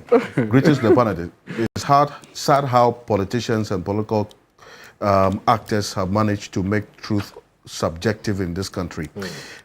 You say, this Dr. Kumsin from UCC. This one here from Professor Stephen Kweku-Asare. Good morning. And I reference his summary of this case, which I referenced earlier, and he's watching us right now. It says, this is not the first time the Court of Appeal has set aside a criminal case because the trial court improperly shifted to the accused the burden of proving a negative that the law requires the prosecution to prove. Where the prosecution alleges that an accused acted without authorization, it is for the prosecution, not the accused, to prove the absence of authorization. That recurring error underscores the need for continual judicial and prosecutorial training in the law of evidence, particularly on the allocation of legal and evidential burdens. I think Mr. Bento referenced that about the quality of our prosecution.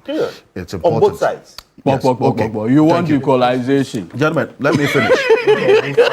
Please. Koku Abochi also says, PW1 evidence further confirmed that the appellant did not authorize payment for the 350 vehicles during her tenure as Chief Executive Officer of Maslock. It was PW1, that is in this case, Dr. Stephen Amwa, who, after assuming office, maybe now the state can take an action against Tika. Let me finish.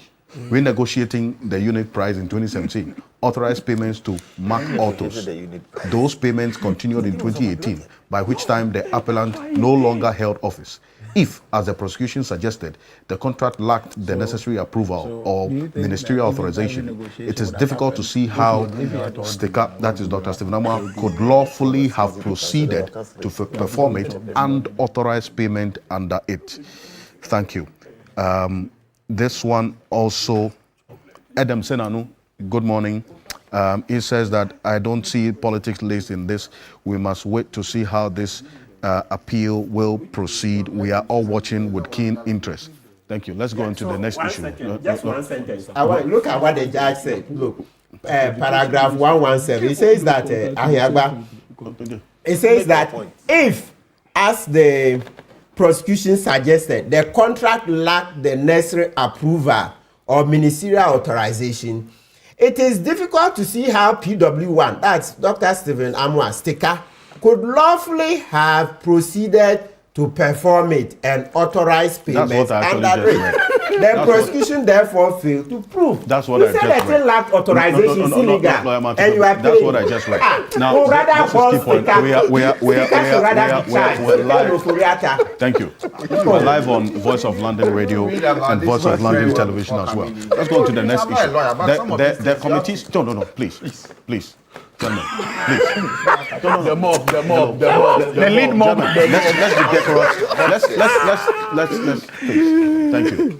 Oh my now, God. the committee's recommendations, that is the Constitutional Review Committee's recommendations, some of which falls on the matter of the delegate system, because the Attorney General, Professor Jampo, said that outcome found some relevance in the Constitutional Review Committee's recommendations, so that will tie that into it as well. But let me just remind you that, as always, the key point is brought to you by Bank of Africa, as strong as a group, as close as a partner, and GASEM. GASEM is the nation builder. From now until the end of October 2028, Bank of Africa is offering short-term loans on very slim rates to salaried workers. We understand you have urgent needs to sort out. That's why we give you that quick turnaround time. Whether it is school fees, prospectus, or car maintenance, or that much needed family vacation, Bank of Africa will sort you out fast. Visit their nearest branch or contact them on this number, 0244 338 226, 0244 338 226. Sometimes all you need is a quick fix. Bank of Africa, as strong as a group, as close as a partner. And GASEM have been building the foundations of the nations for decades, and they continue to evolve to meet your building needs. GASEM is the nation builder. These are the recommendations of the Professor H. Kwesi Prempeh-led Constitutional Review Committee, of which the Attorney General and Minister of Justice, Dr. Dominic Ayine, presented the government position paper on. One of them is the matter of the term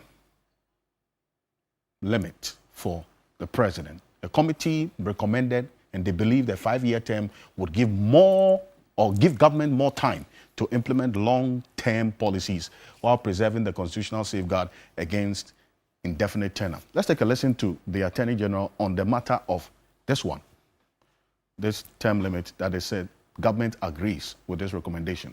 Take a look. To extend the term of office of the president from 4 years to 5 years, with the term of parliament extended to correspond with this. Our thinking is practical. Under the current 4-year cycle, the early months of every administration are consumed by transition matters, and the final year is largely consumed by elections. A 5-year term provides a more realistic time frame for the formulation, implementation, and assessment of government policy.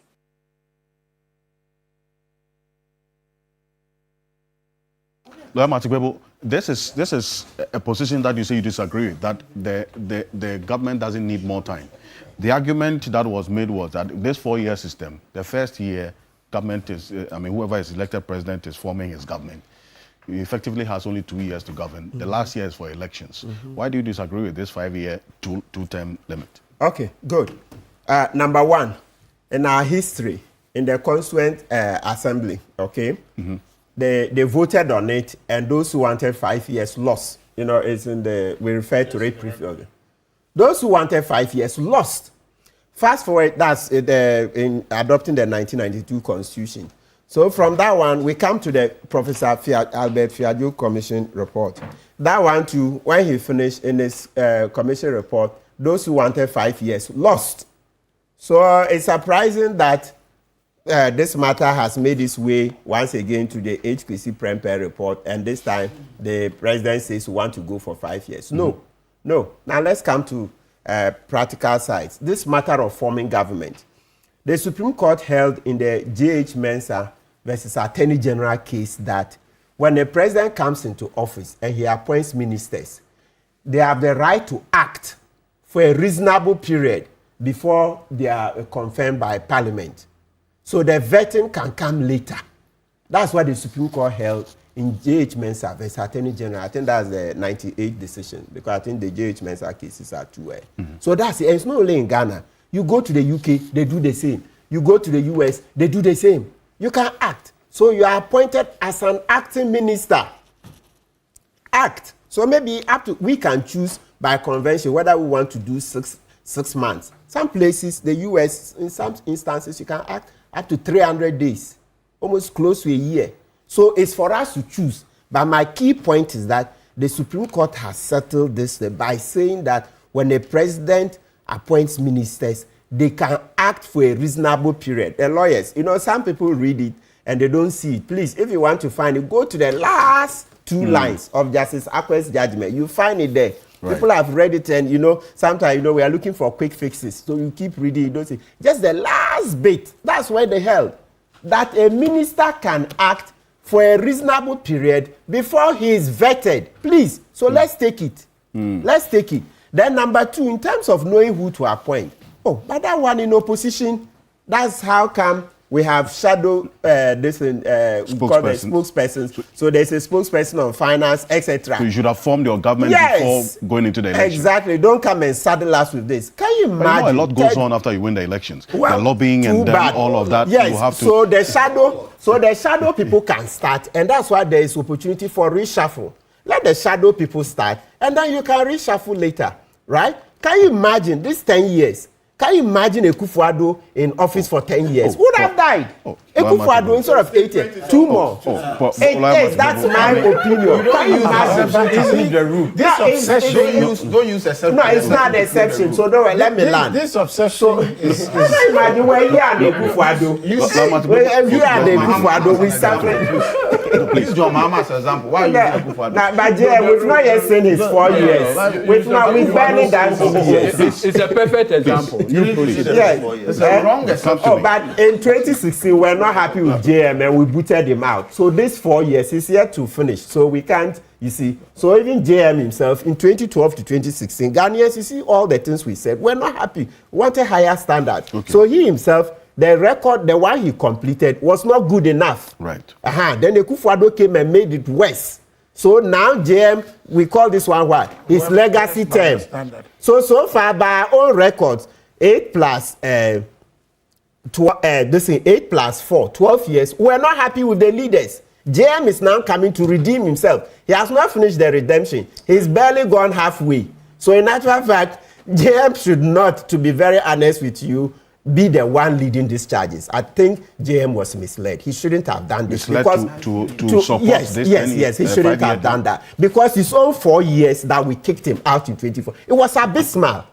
That's how we kicked him out. So he should not be the one leading these charges. If he had done very well in Edison.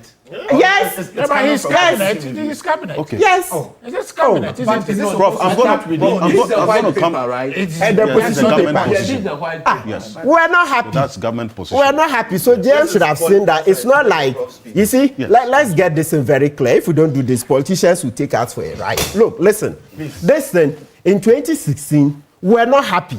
The only reason now we went back for him is that Akufo-Addo couldn't do better. But that doesn't mean that what he did 2012 to 2016, we're happy with it. No, it's just because Akufo-Addo didn't do better. They were like, okay, Lai Momo, go for your old girlfriend, right? But it doesn't mean that we're happy. It doesn't mean so. Okay. So JM should not be the one leading this charge. I think he's been misled. This thing has been misled. Okay. When it goes to the referendum, they will lose on this point. I see. They will lose. It's not a good thing. Thank you. It's not a good thing. He's overestimated his popularity. Prof, yes. Well, Alfred, I completely disagree with Martin on this particular term limits proposal from the Constitutional Review Committee. I think the idea that it was introduced by those whose recommendation led to the preparation of the Constitution and that some people voted on it and lost, that's not, we don't live in the past.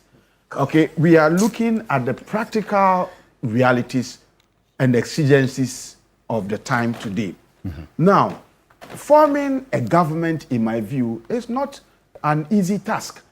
Martin talks about the fact that you may have shadow people who may be given the chance to act before people are selected and vetted and all that. But you read Plato.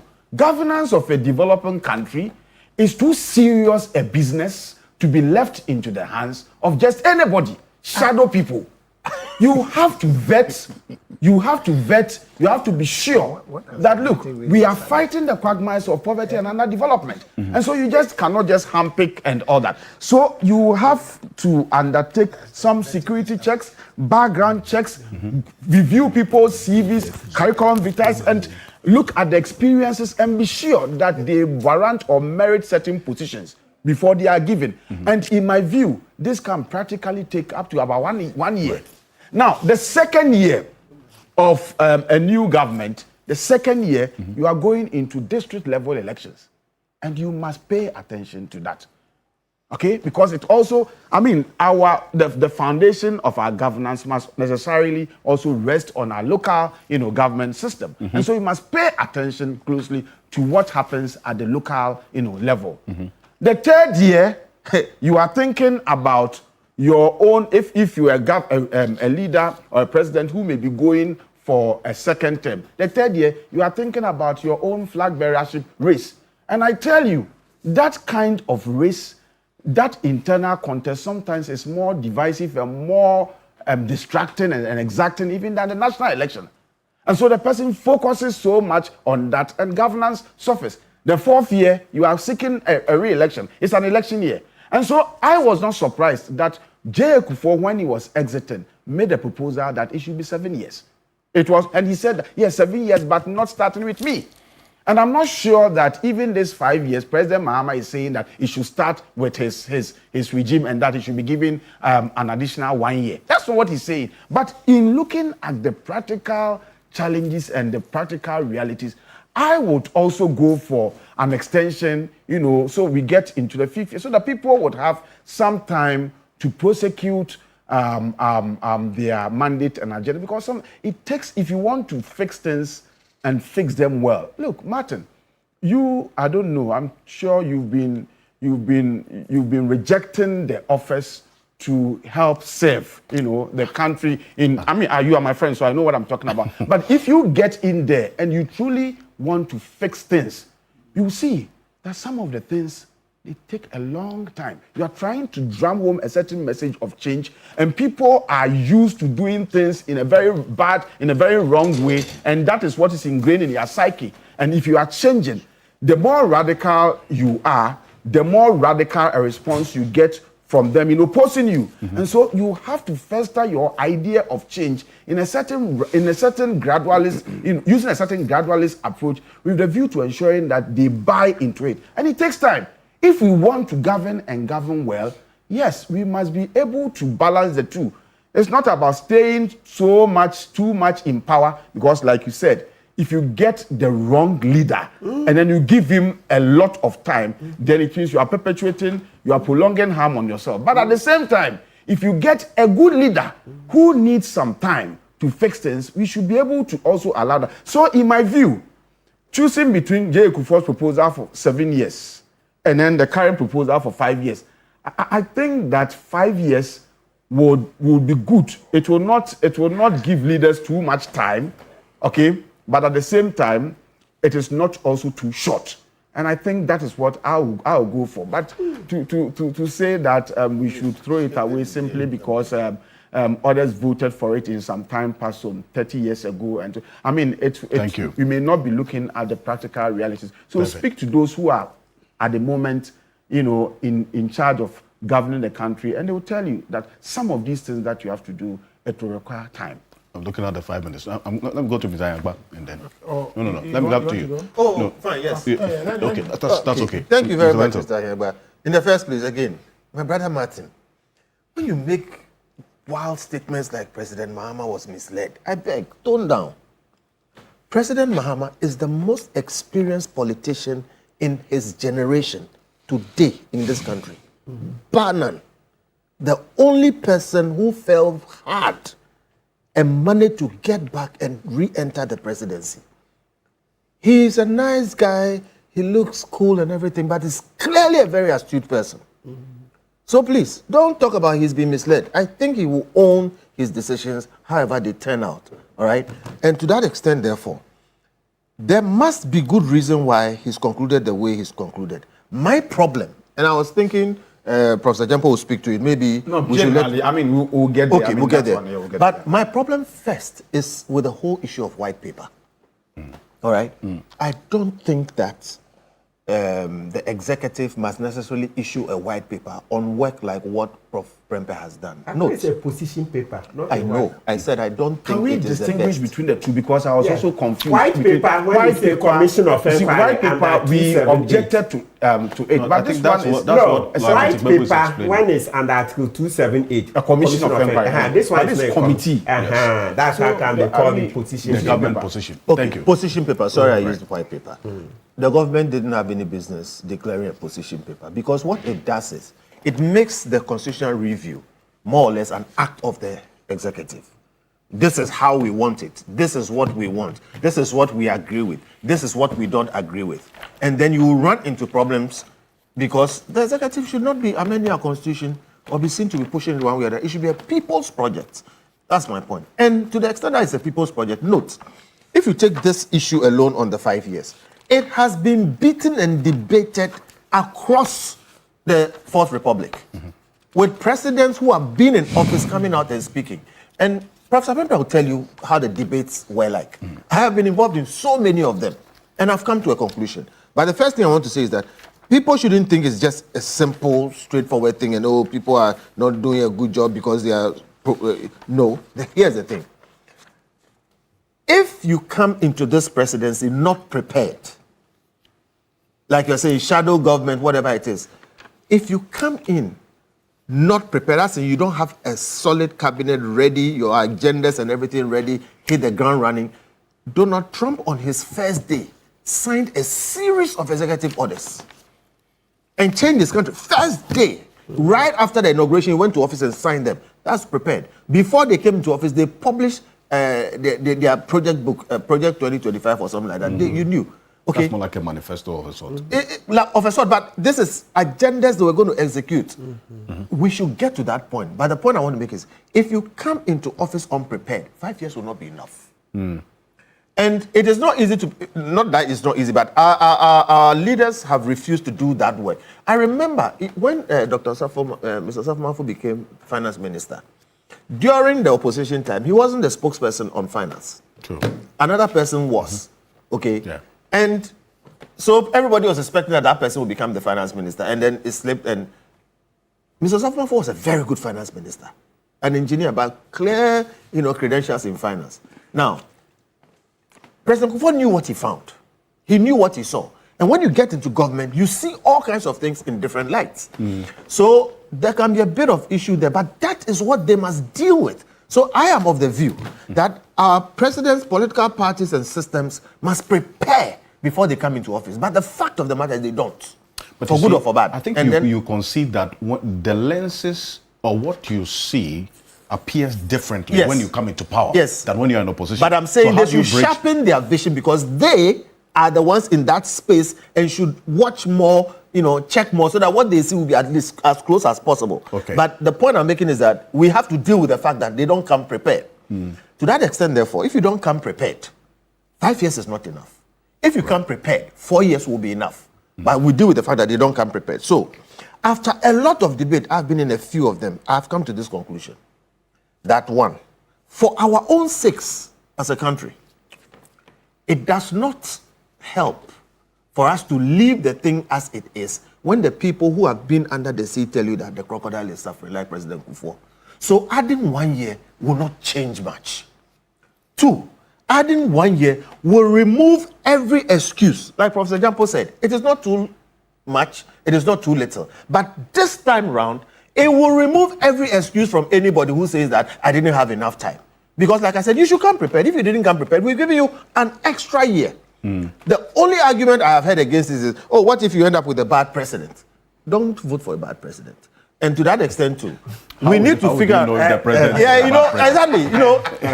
Because of that, I didn't want to go there. How will you know and all those other things? So you see, when you have a problem, you don't do the same thing and hope that it will change.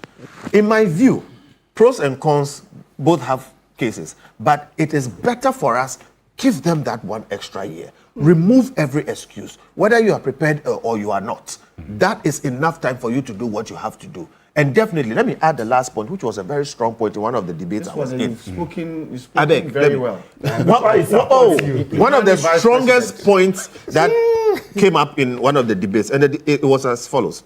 Many, in fact, all of our presidents get a second term, even those who don't impress in their first term. And one of the excuses they give is that the time was too short. So almost all the time, we give them the benefit of the doubt and give them a second term. When you put this 5-year in place, that excuse goes away. So you will get a situation where I said I was in a debate and I bought this because I think it made sense. After 5 years, if you don't impress us, you can't come back and tell us to give you a second term because that makes a decade of you that we are not impressed with. I do believe that if we implement this 5 years, we will start seeing one-term presidents. Because if you don't do the job in 4 years, you don't do it in the injury time of 5 years, it will be difficult for you to come back and say, give me another 5 years. Professor Kwame Asante says, Alfred, please find out from Kofi Bento if a president can be prepared to appoint over 10,000 people before coming into office. That is a tough call to make. No. So see, the president does not have to appoint everybody. He can't. Nobody can. You appoint your core cabinet. To start. Yes. And what Martin said about the acting is true and it's lawful. So, in fact, every cabinet has a kitchen cabinet. All right? The point I was making, which I can't explain too much, is that if they say they see things differently when they get into office, for me, it is anomalous. You are focused on this office for 4 years trying to come in. I think it's reasonable for us to ask you to be clear-eyed. And when it comes to picking, you can't pick the 10,000 people. You can pick 20 to start with and a few others. Because once you win, the party and other people will come in. Okay? It is reasonable to require that people who end up in the presidency do not need 1 year to pick their core team and then take the rest of the time to finish what they are doing. But whichever way it is, this 5 years removes every excuse. If you fail, you can't ask us for a second term. Zayawa, and I'll come to you. Alfred, I mean, this is a non-controversial matter to the extent that, President Mahama himself will not be a beneficiary of it, and therefore it's a proposal going forward to assume that we should look at it on the basis of the fact that maybe more time will be needed for the president to kind of execute his mandate. I mean, it's very, on the face of it, what is there to debate? But the tendency, you know, to agree with that raises question that why not 6? Why not 7? You know, you can increase it, and the same argument will be valid. Excellent. So, if 4 is what we have agreed on, let's stick with it, right? The conversation about appointment and why that would take 1 year, 2 years, in your second term you are doing this, your third term you are doing this. If you extend it, the same things will apply. So the point is that we, at some point, have to settle. And we have settled so far in this Fourth Republic to do 4. So let's stick with the 4. Let's stick with the 4. In fact, our Constitution, which borrows generously from the American system, they've tried that for how many years now? And they've stuck with it. So this argument that we increase it, for me, is one of the things that we do here to try to fix a problem that doesn't exist.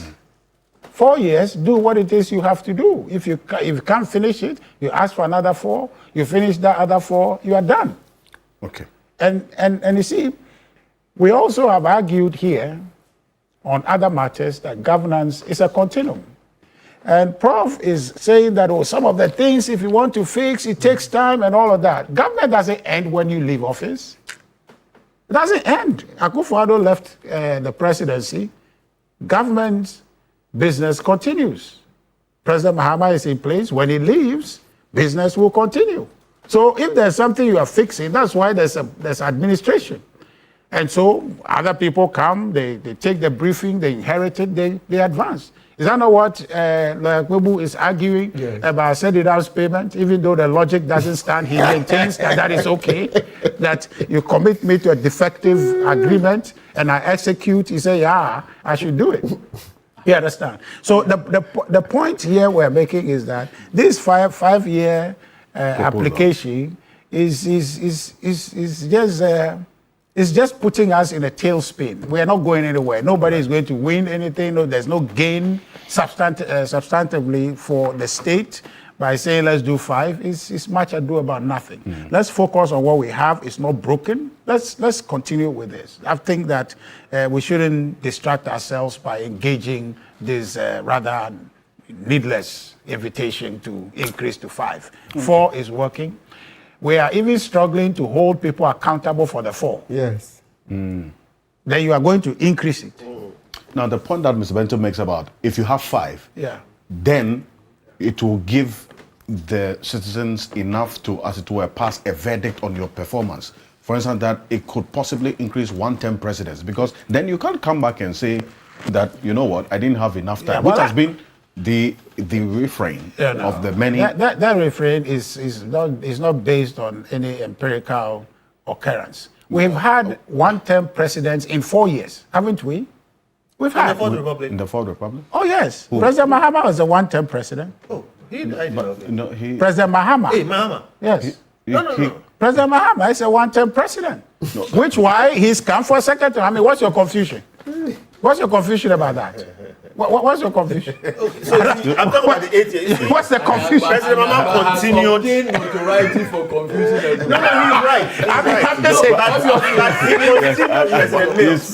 But I'm saying so that you had 8 years. he won an election. He won an election. So that's Yes, technically he won right. an election. But my point is correct. No, I'm not disagreeing with you. I don't disagree No, I with get you. you. So the point is that if you are saying 5 will increase, that is okay. But that point is a future expectation you want us to have. There is no basis that it will happen.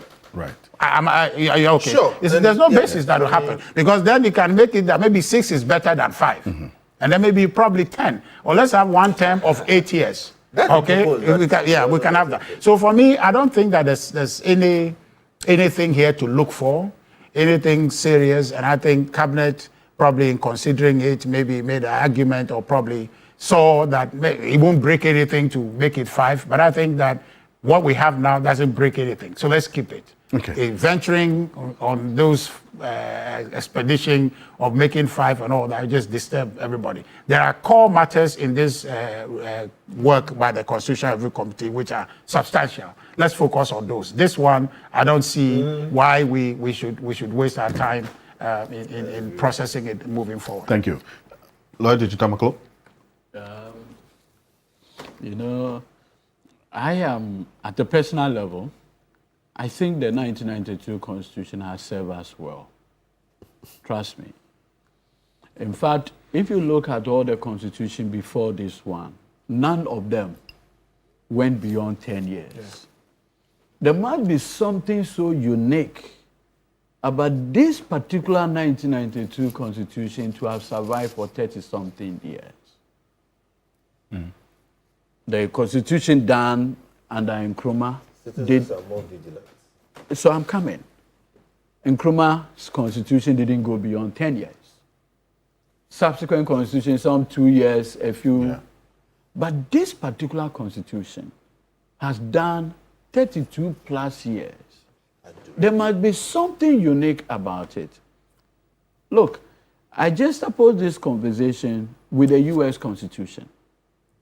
250 years, correct? Yes, and they've been amended. Only 25 amendments. Yes. If you look at presidential term limits, presidential term itself, 4 years has been what it is. In fact, if you look at the record, Franklin Delano Roosevelt, I think, was able to do 1932 to 1940. In fact, he's the only U.S. president to have done 4 terms continuous. Based on him, he didn't complete the 4th term. But obviously, but he did. He was on path. Yeah, he did 4 terms. He won 4 consecutive elections. Eventually, based on that, you notice that in 1947, the U.S. introduced, by way of amendment, the 22nd Amendment to limit term limits to only 2 terms.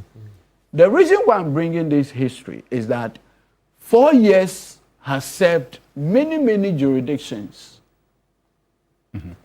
But and in this country, there had been conversation differently on this matter. And I remember when President Kufuor said, instead of 448, give 7 once. Charlie, it's a view. No, I'm just coming. I'm saying that I have never been president. President Kufuor was president. Just when he's leaving, with the benefit of hindsight, he felt that 7 years continuous, you finish, you pack bag and baggage, you go, no problem. There had been another school of thought that let's do 5, 5, 10. That one, when you finish, no complaint. You carry yourself, you go. Now, we've also come to the point where today, the government's position on the work of the Constitution Review Commission is that there are some parts of the recommendation that are accepted, there are others that are not. You see, there are 2 schools of thought. That a constitution review of this nature should not be executive-led. And the view has always been that it can come across as self-serving. In the specific case, President John Dramani Mahama is not saying that I want to benefit from the 5 years. So the question of self-serving may be completely taken away, because then there wouldn't be any basis to make that claim. I don't think anybody's made that claim here. Oh, okay. Okay, nobody. It's good that claim, has not, because it won't happen. Right. The other thing too is that I looked at reducing the year at which you can be a president from 40 to 35. Yes. Progressive. Progressive. Because there's a young man in France now.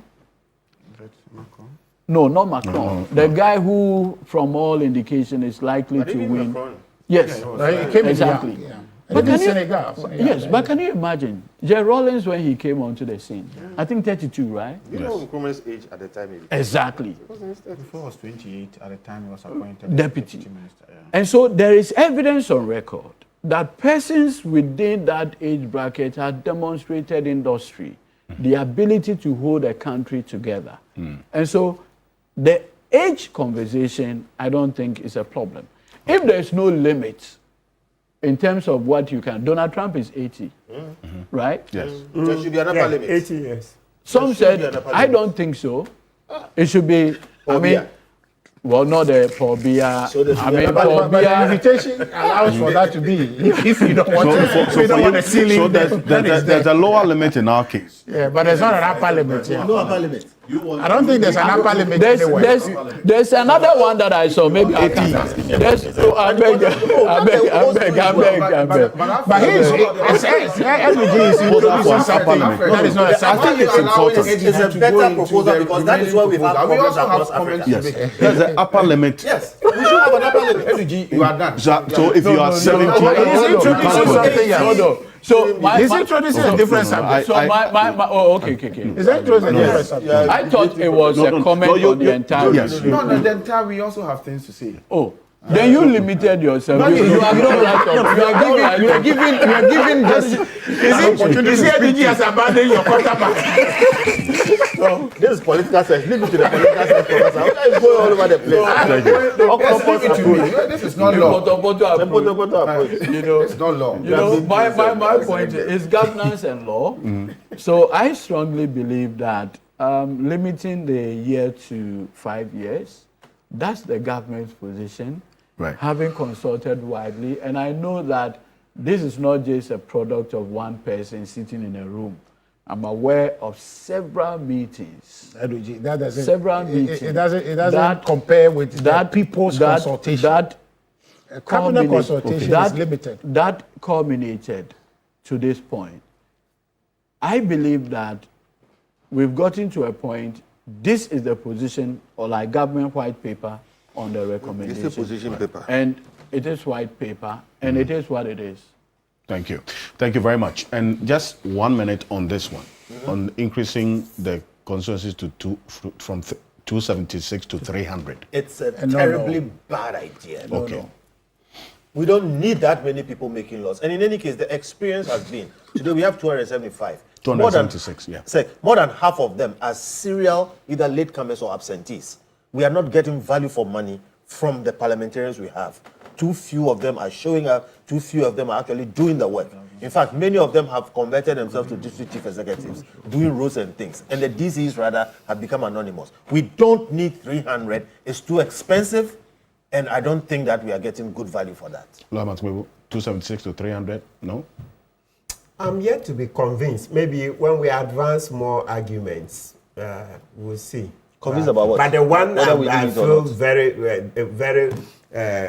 revulsive is the nomination of 5 persons. The president will choose. I agree with you totally. It's a terrible decision. Yeah, very terrible. JM, this thing. But we've just been let on this them vote. debate for long. It's like it's losing touch. Look, open it. The people will decide who wants to file his nomination. It can't which be one? any. Is it the MMPC? Yes. How will the president choose our mayors for us? But was it not the recommendation that was made by the Constitutional Review Commission? No. Yeah, Fiajo did something similar, close to. All we are saying is that it should just be open. Yes. Open it. Anybody who wants to contest, let the person contest on non-partisan lines. Simple. You see, this thing is I agree with him, but this like the partisan way or non-partisan, lost. If they want to do partisan, let them do it. You say legacy term, and then you're giving us you choose mayors for that. Then you might as well just keep it. Keep it. Don't give us anything like that. Thank you. On this. On the yes. 276 to 300.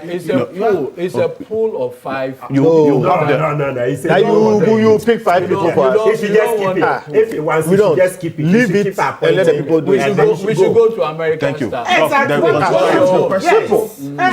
It should go. When it's done, we'll decide. Imagine Anyagba being a DC. Yes, but that's the point. Okay, so please, 1 minute. You see what he just said? One of the things. Can I have a minute? Let me hear one of the things. Ask a specific question. You would have failed if you are mad. It's not an examination.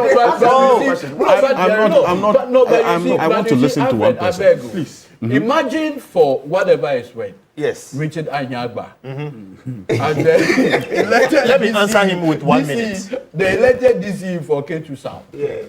Let me answer. With President Mahama as president. Yes. See, you know the meaning of sabotage. No. Good faith. They won't have, see, many jurisdictions have what he's talking about. That's one. Number 2. No. Please. No, I'm saying what light-hearted. Okay. He says it's light-hearted, but I want to make the very serious point. One of the things we have lamented in this country about is the winner-takes-all syndrome. Exactly. One of the ways you diffuse the winner-takes-all syndrome is to have elections at the district level. So you can have a situation where power is therefore split, devolved. The president can be in one party, the district chief executive to another party. You know what will happen? When there's a local problem, they will catch that person. Instead of everything going to the president, and then DCs today, they are all looking at the president, they're not working. It is extremely important that we elect our DCs and MCs. And I agree with Martin. If the president is going to choose 5 people, he should just appoint them. Leave it and let people just vote for their DCs. But democracy is a majority decision. Amongst all the proposals, let me hear from Zangba. So you see, that 300 thing, whatever the consensus is increasing from 276. If whatever they used to write it, they should erase it. They should erase it. I mean, it's still stay at 276. Yeah. I think we should. Started from 100, and now we are doing 276. Because there was a mistake in the constitution. You see, what we need to do. Because in my own constituency, there's debate that the constituency is too large. Yes. Land space. Which constituency is this? Ketu South. Covering it is large, and so therefore there's invitation that we divide it, so that will be part of the 300 that is going to be now cut apart and all of that. Then we should move from this land demarcation to population, right? So that we look at population to determine. So we can keep it at, now we agree 276, keep it there, and use population to adjust the boundaries. Exactly. That's a better proposition than just increasing. Now, who told you that if we increase to 300, there will be no time for us to take it to 305? or 310. So So they you should think erase that it. we should limit it? Yes, they should peg it where it's at and then use population to define it. 100. That's I think is a All right. better way Thank to. you. No, but you see, the whole process of this Constitution Review Commission's work and even the committee's work comes as a result of extensive public consultation. Yes. Okay. And so if the generality of the good people of Ghanaians are saying that this should be the way out, I think that we should also see a certain merit in it in the light of the thought process that may have gone into. This is not a recommendation of H. Kwesi Prempeh. Okay, it's a recommendation coming as a result of extensive public consultation.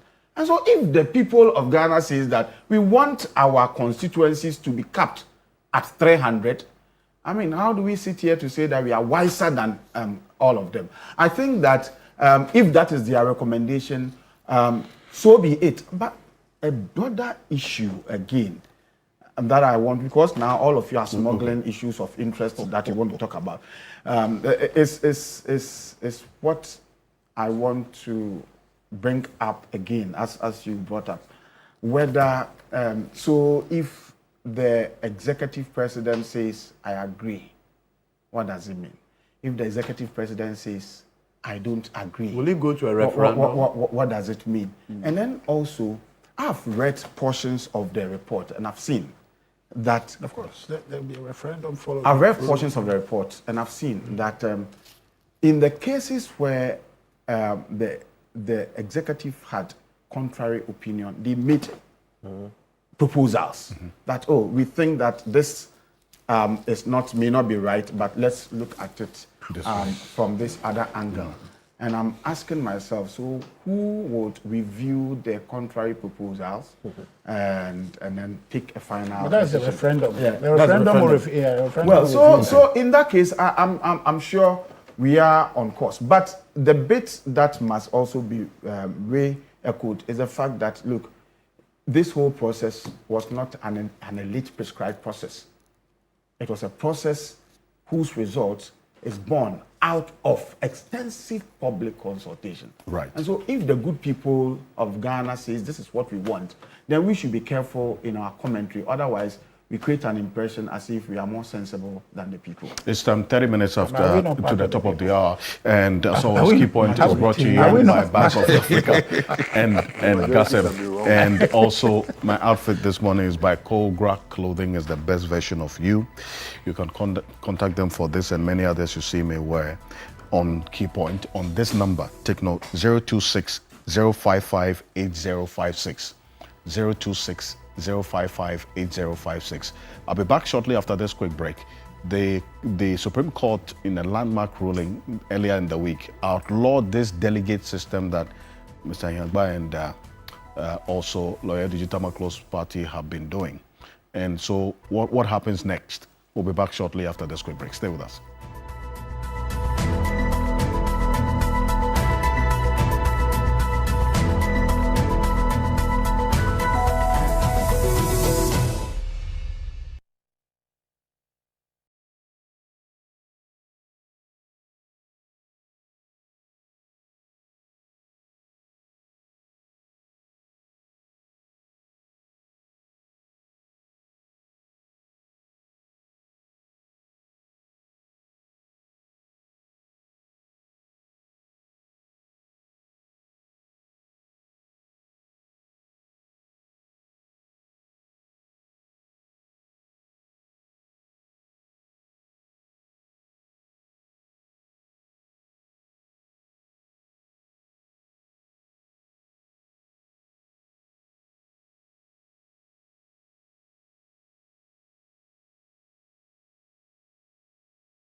Points is now.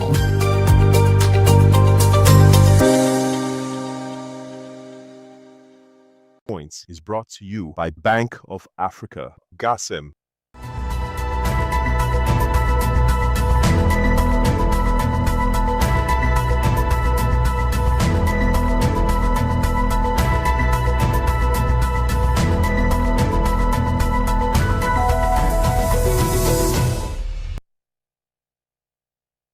Welcome back to Key Point on TV3. A number of your messages. Simon, who is the president of the the parliamentary press corps, says, "Good morning. I absolutely disagree with Lawyer Kofi Bento on his comment that many MPs are serial latecomers. The work of parliament is not only done on the plenary. The meat of parliamentary work is at the committee level. The problem, however, is that the leadership of parliament should make sure committee sittings, I beg your pardon, should be after parliament adjourns or before the sitting of parliament. Sometimes we should desist from, he says, attacking them." Thank you. Reports. Yes, this is from the president of the parliamentary press corps. This one here from Samuel Bloodpain Dansuman says, "Good morning. My understanding is that the 5-year also goes with a one-term presidency." No. It says also, let's look at Rwanda's model, 7-year renewable. What is this, cousin? Okay, thank you. 7 years, All right then. Okay, this one, Alfred, good morning. The challenge we are facing as a country, our institutions are weak. It's not giving president 5 years, giving politicians even 100 years. They will continue to give excuses. The 4 years is good for any president, you see. Thank you very much for your message this morning. The Supreme Court, in a landmark decision, outlawed this delegate system where political parties identify people as delegates and they elect presidential candidates, executives of the party, parliamentary candidates for the larger majority of the membership of the party. The Supreme Court says every party member in good standing should be allowed to vote to determine who becomes a presidential candidate, parliamentary candidate, and an executive like First National Vice Chair that Richard Anyagba wants to be for the NPP. And in fact, this position was endorsed by government, and in at least based on what the Attorney General said in presenting the government position on this constitutional review. It says the committee recommended an amendment to Article 55 to require every registered political party to afford its members in good standing equal voting rights in the selection of its parliamentary and presidential candidates. The government has accepted this recommendation. Zayagba, start off with you. Because this one, you are seeking to be first vice chair. Yeah. Well, so fortunately, you have 1 year actually to do this. Yeah. Well, fortunately, it won't apply to your election. Yeah, the election of party. I think it says presidential. Presidential and parliamentary. Yes. That's what it applies to. But Alfred, I mean, I think this is us doing too much again. Honestly, I respect the senior citizens who went there. Dr. Nyaho Tabaklo, my father, I respect him. Professor Frimpong Boateng, an accomplished citizen of this country, and Madame Christine Noama, yes, also a distinguished citizen of this country. So this is not about them. It is about how we make our elections or our democracy work. So I'll be talking from that standpoint, not really to pass a verdict on what they have done. But you see, for me to begin with, Article 55(5), I don't see any conflict with it in relation to what we do as a party. And I think that the way we operate is quite the same as the NDC does. So when I say about MPP, literally I'm saying about the NDC's process. He says that what? Let me just read that so we can have context. Alfred, if you have it, you can read it. But I can just open to it quickly. I think 55, the internal processes of the political party must conform to democratic principles. Yes. So now, what is the democratic principle here? That is not being complied with.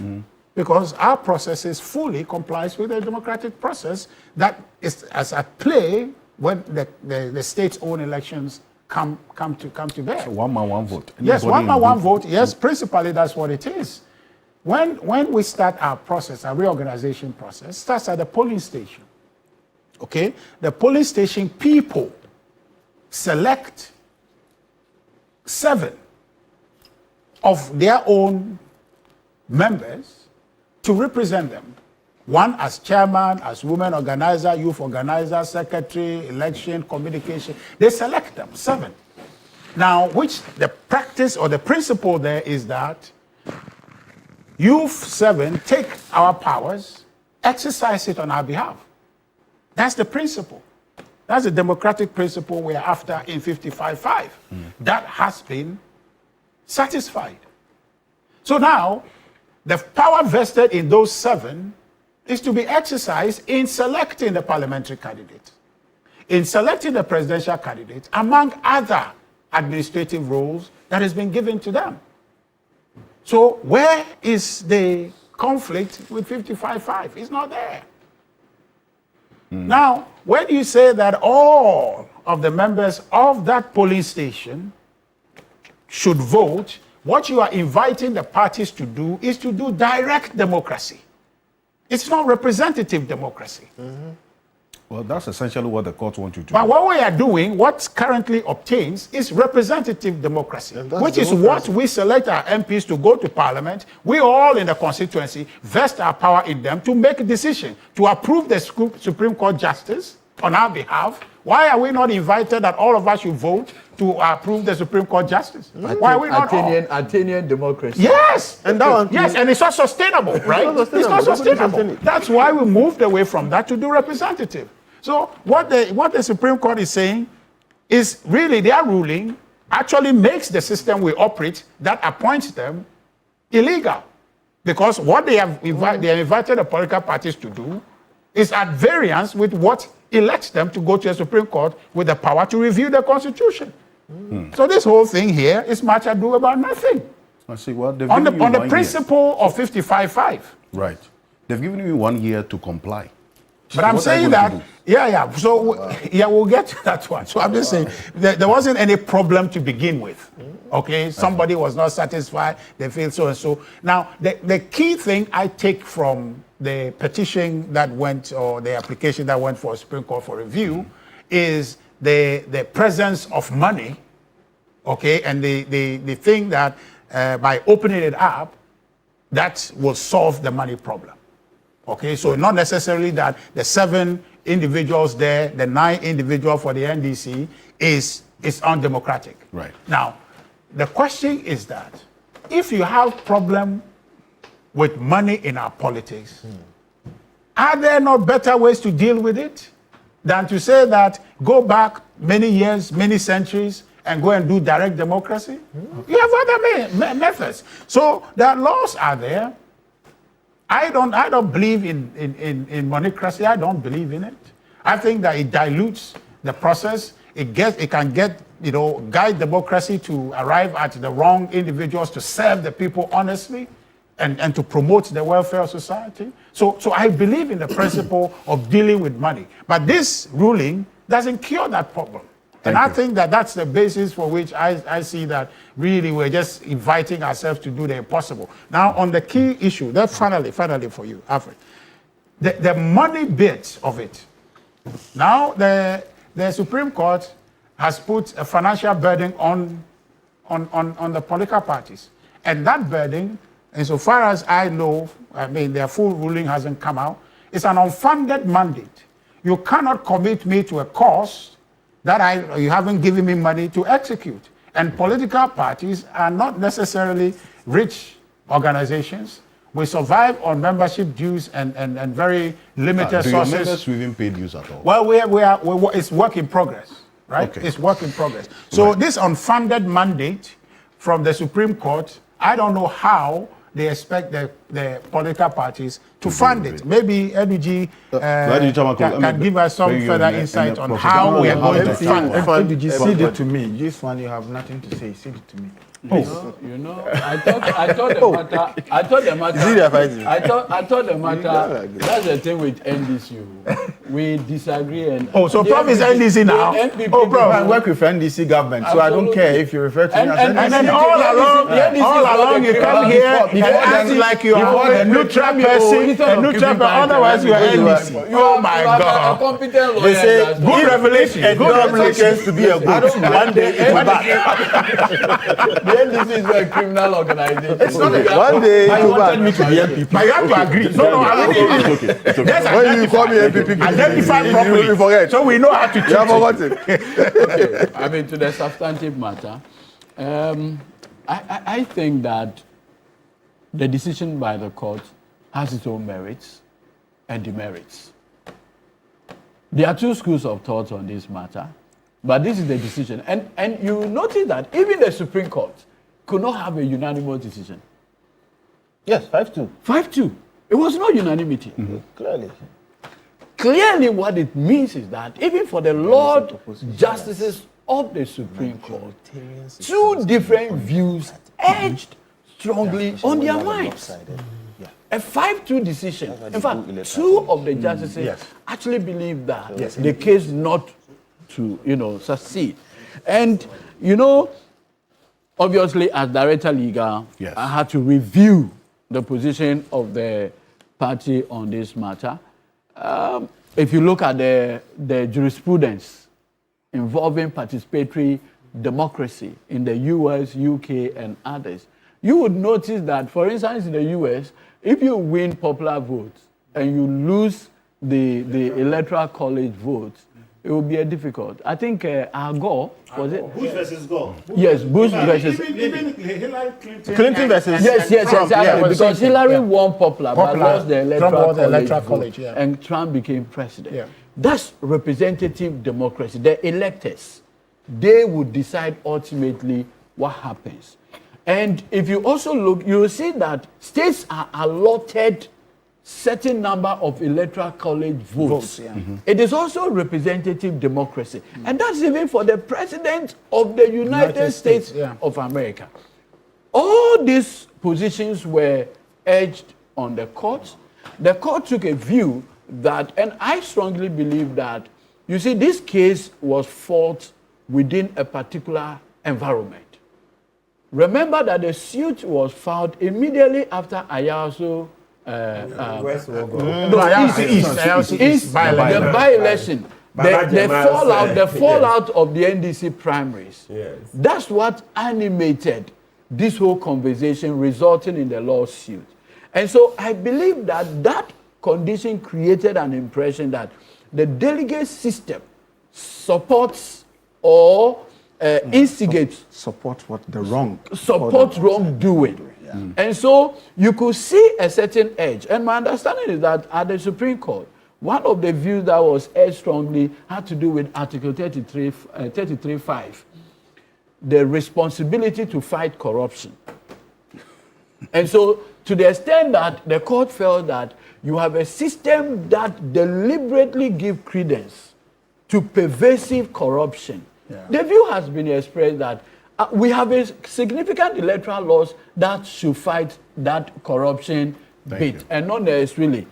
There are two schools of thought. That if you open the delegate system, the same goodies will be shared. Guess worse. The only thing is that it will become more expensive. Expensive today. I have spoken to MPs, and the view they express is that they are now going to have two elections to fight. The internal election is going to be a general election. Cost. Then the general election, and these are the practical distance. That the general election is also going to be another general election. So these are the two. But our party, the NDC, supported the view expressed by the four eminent Ghanaians. And the Supreme Court has spoken. Thank you. Let me do Prof. No, so I think that no, I want to stand and talk. Don't worry. What's happening? The man is lecturing. No, I think that you see, when I heard Why are you laughing? when I heard the ruling, I was wondering whether suddenly representation is not part of democracy. Democracy used to be practiced in its classical form, and then we've moved away from the classical practice of democracy, where people acted directly, Athenian societies, to representative democracy. And if we are in an era of representative democracy, then I was expecting the Supreme Court to have appreciated the fact that the delegate system is one form of representation. Yeah. Generally, there are four main types of representation. You have the trusteeship, you have the mandate model, you have the resemblance model, and then you have the delegates model. Now, Poly 101. Yeah, this is introduction to political science. And please allow me. That's why I'm standing. Yes, yes. You see, you operate the mandate model of representation. If you go sell an idea to a constituency and then they give you the power to go and govern, then you focus on the ideas you sold to them. You focus on delivering on them. If you are doing so, you have the mandate. You're operating the mandate model. The resemblance model of representation says that a people who represent the features of a larger group of people to which they belong are able to serve as better representatives. So you are saying that if you want somebody, for instance, to go represent a visually impaired group, you need a visual. You should be yourself a visually impaired person. That's true. Then third, you have the trusteeship. Okay, a trustee is a representative who operates on the assumption that he is an expert in an area. And so when he's taking a decision on behalf of the larger group to which he belongs, he necessarily must not consult them because he's an expert in an area. Then you come to a delegate. A delegate essentially is actually expected not, quote and unquote, not to have a mind of his own.